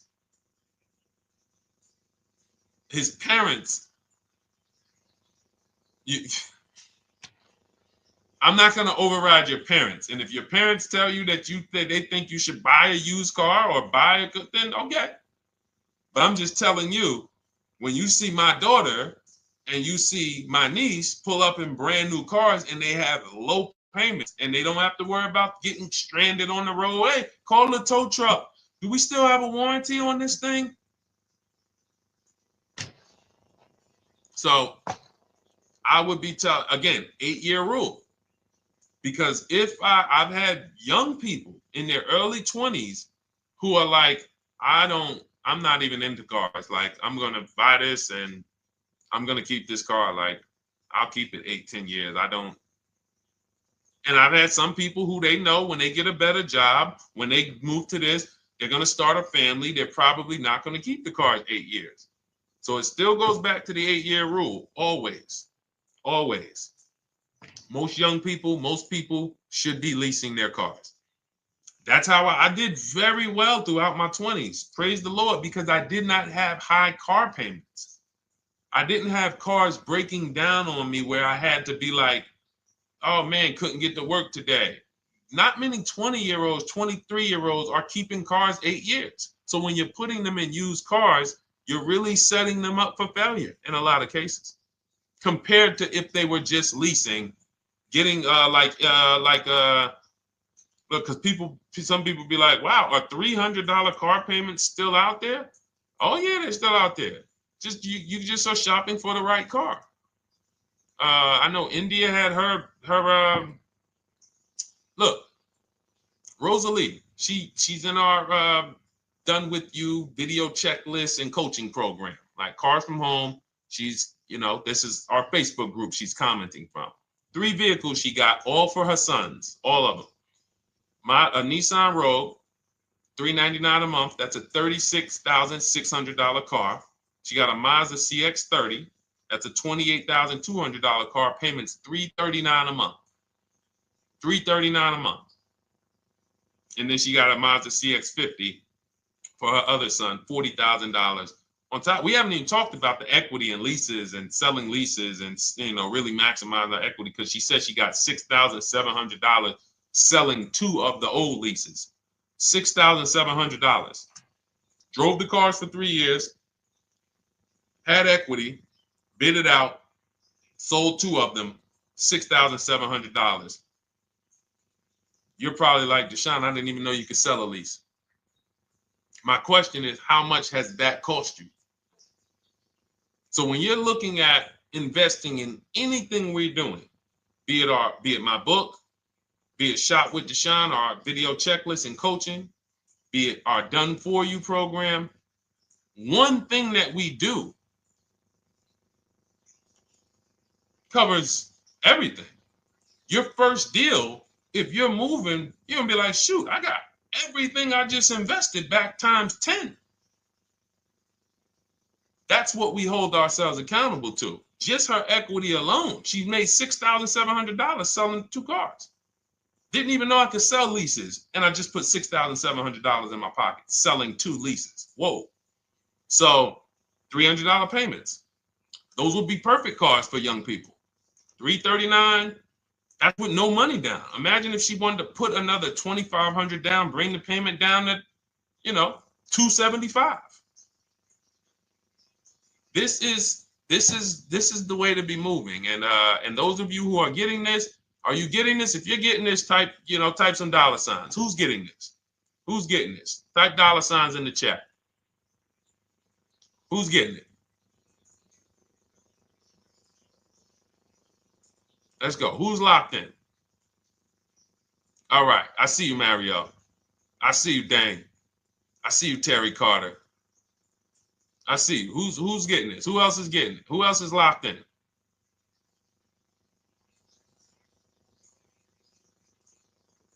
A lot of y'all on here. Listen.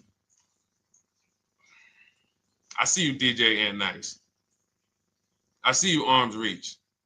And I can tell the people that's locked in because they be like, all right, Deshone, you said you're here for 90 minutes. I know we got about 3 minutes left. I'm hanging for this whole thing. I don't want to miss anything.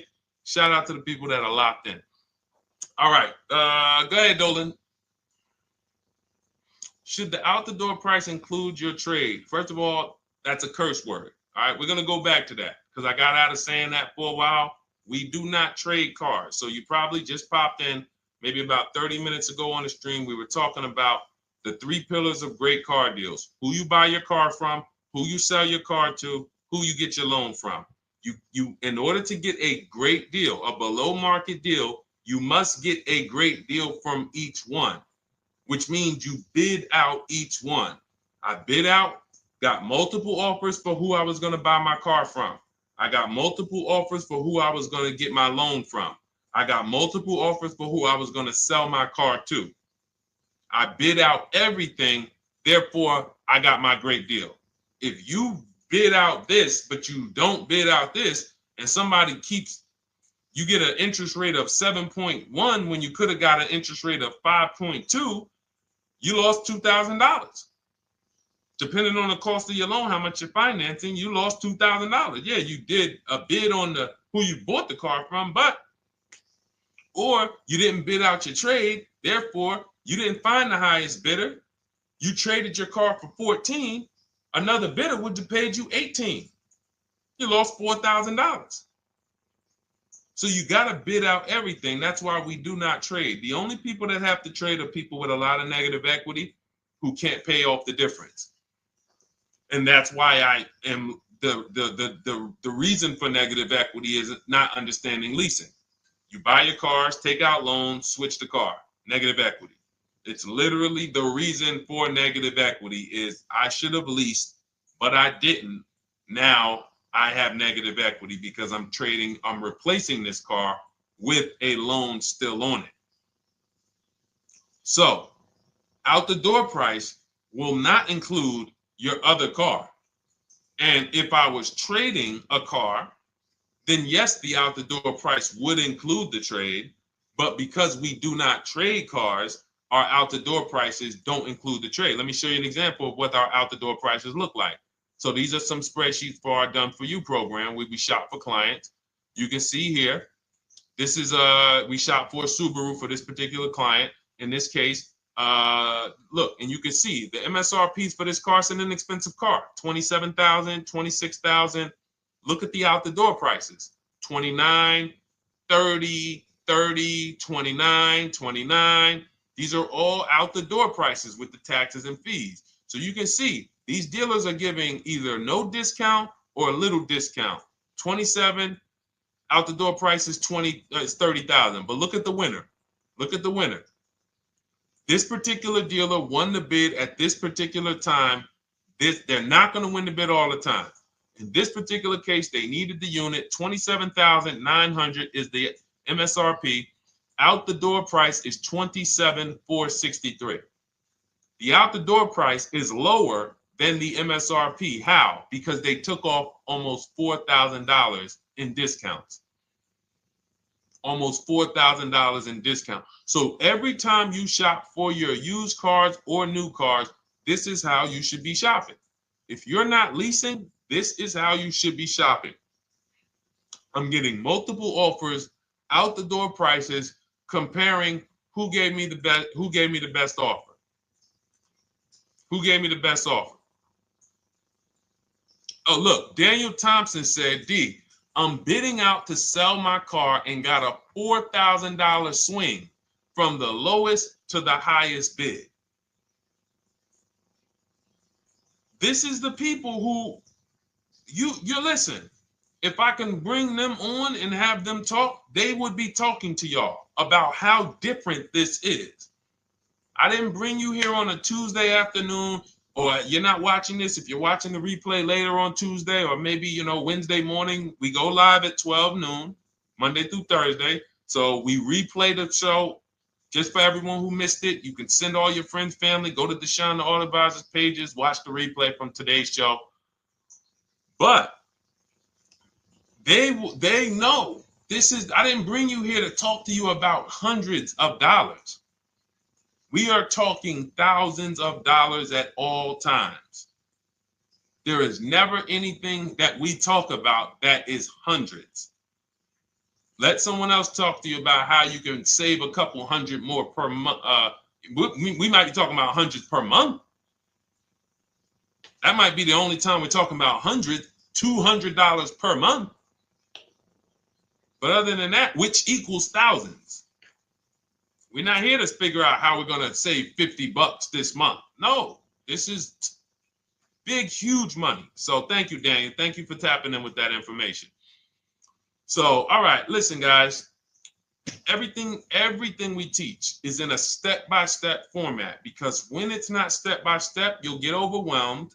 When it's step-by-step, you can challenge yourself to stay right on this step, check it off, move to the next step. Check it off, move to the next step. Step 7 in our Cars from Home process is delivery. Step 6 is paperwork. Step 1 is the most important question, which is the 8-year rule. It's literally called the most important question. 8-year rule. How many years are you keeping the next car? Step 2 is the equity assessment. That's why you heard Wendell in his book testimonial. He said, I just completed the equity assessment and we got 30% more than the book value. Bidding it out. He said, I'm about to move to the next step. So everything we teach is step. Step 3 is deal structure, where we budget and we see, all right, how much car can we afford? What does a good deal look like? Step 4, we go shopping, which is choosing what we want. Shopping, looking, doing. We're not buying it. We're shopping the market. We're test driving. We are literally choosing what we want. Shopping, enjoying shopping. Step 5 is multiple offers. That's when we're in talking to dealers online, getting offers, getting bids. Step 6 is paperwork and protection, to make sure that the offer we got is legit. We tied it up. Paperwork is right. We go over extended warranties, tire and wheel, maintenance plans. Do we need them? Key protection. Do we need any of this stuff? And step 7 is delivery. It is a step-by-step path. That is how people win. They're not coming into some college to learn how to be a car salesman or to learn everything I know. No, it's a path. So if you want the blueprint in book form, that's my digital book, Cars from Home, 7 Steps of Saving Time, Money, and Avoiding Dealerships.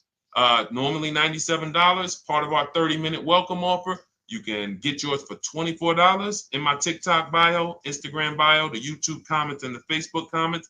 Click those links and then click the special $24 welcome offer. It's good for 30 minutes. And you'll save 75%. If for those of you who are like, Deshone, what about that video checklist? That is our Shop Done With You program. Cars from Home, done with you. You get lifetime access to everything we teach, all our below market videos, and it's short videos. I want you guys getting cars in 90 minutes. 90 minutes.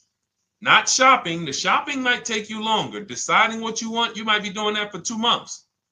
But once you decide what you want, I want you to be able to get below market deals in 90 minutes. That's how I do it. We're not hours and hours to get these car deals. Some of these deals we make in literally 45 minutes over a 3-day period. So that is how we do it. And you'll have access to our coaching program. We do Zoom calls twice a month, first and third Wednesday. And you have a Facebook group with 1,600 people in it that have come before you in the last 3 years. And then for those of you who qualify for shop with done for me, just do it for me, Deshone. New cars and leases only. Credit score has to be over 670 FICO. Book a call with our team. Let's see if we can help you. All of those have welcome specials. The book is 75% off welcome special. Shop with Deshone is $200 off welcome special for 48 hours. And done for you is $300 off for 72 hours. All welcome specials for people to say, all right, I'm taking action. I'm going to take advantage of a lower investment for taking action immediately. And for those of you who you're still new here, you're like, Deshone, I like the information, but I need to get, can I get some free advice first? Let me test out some free advice. You can, of course, go download our cheat sheets, and that's there as well. All of that is in the Cars from Home Toolkit. So always a pleasure. We will be back tomorrow, 12 noon. Please mark your calendars, tell your friends, bring a friend, and we'll continue to, we'll continue to do what we do and try to make sure you guys have everything you need to win every car you get. I want you sending pictures with the numbers. You know you've done it right when every car you get, you have pictures with the numbers. You know people who purchase cars all the time, all post their pictures. Hey, had to upgrade. Oh, just got this. Hey, had to treat myself. Oh, watch it now. But you never see the numbers because they really are not confident in the numbers. They don't want to talk about the numbers. Everybody who shops with us, whether you're getting our book, whether you're using our stuff, and sometimes people who they piece together my social media videos and they'll get it done. But they are sending the numbers. Look at what I paid for this car. Not only did I get a great car, but look at the deal I got on the car. That's when you know, all right, you understand this thing. All right, have a great day, y'all. See you tomorrow. And if you couldn't make the whole broadcast, feel free to watch the replay. We'll be replaying it throughout the day until tomorrow's show. All right, have a great day, y'all. Thank you. God bless you.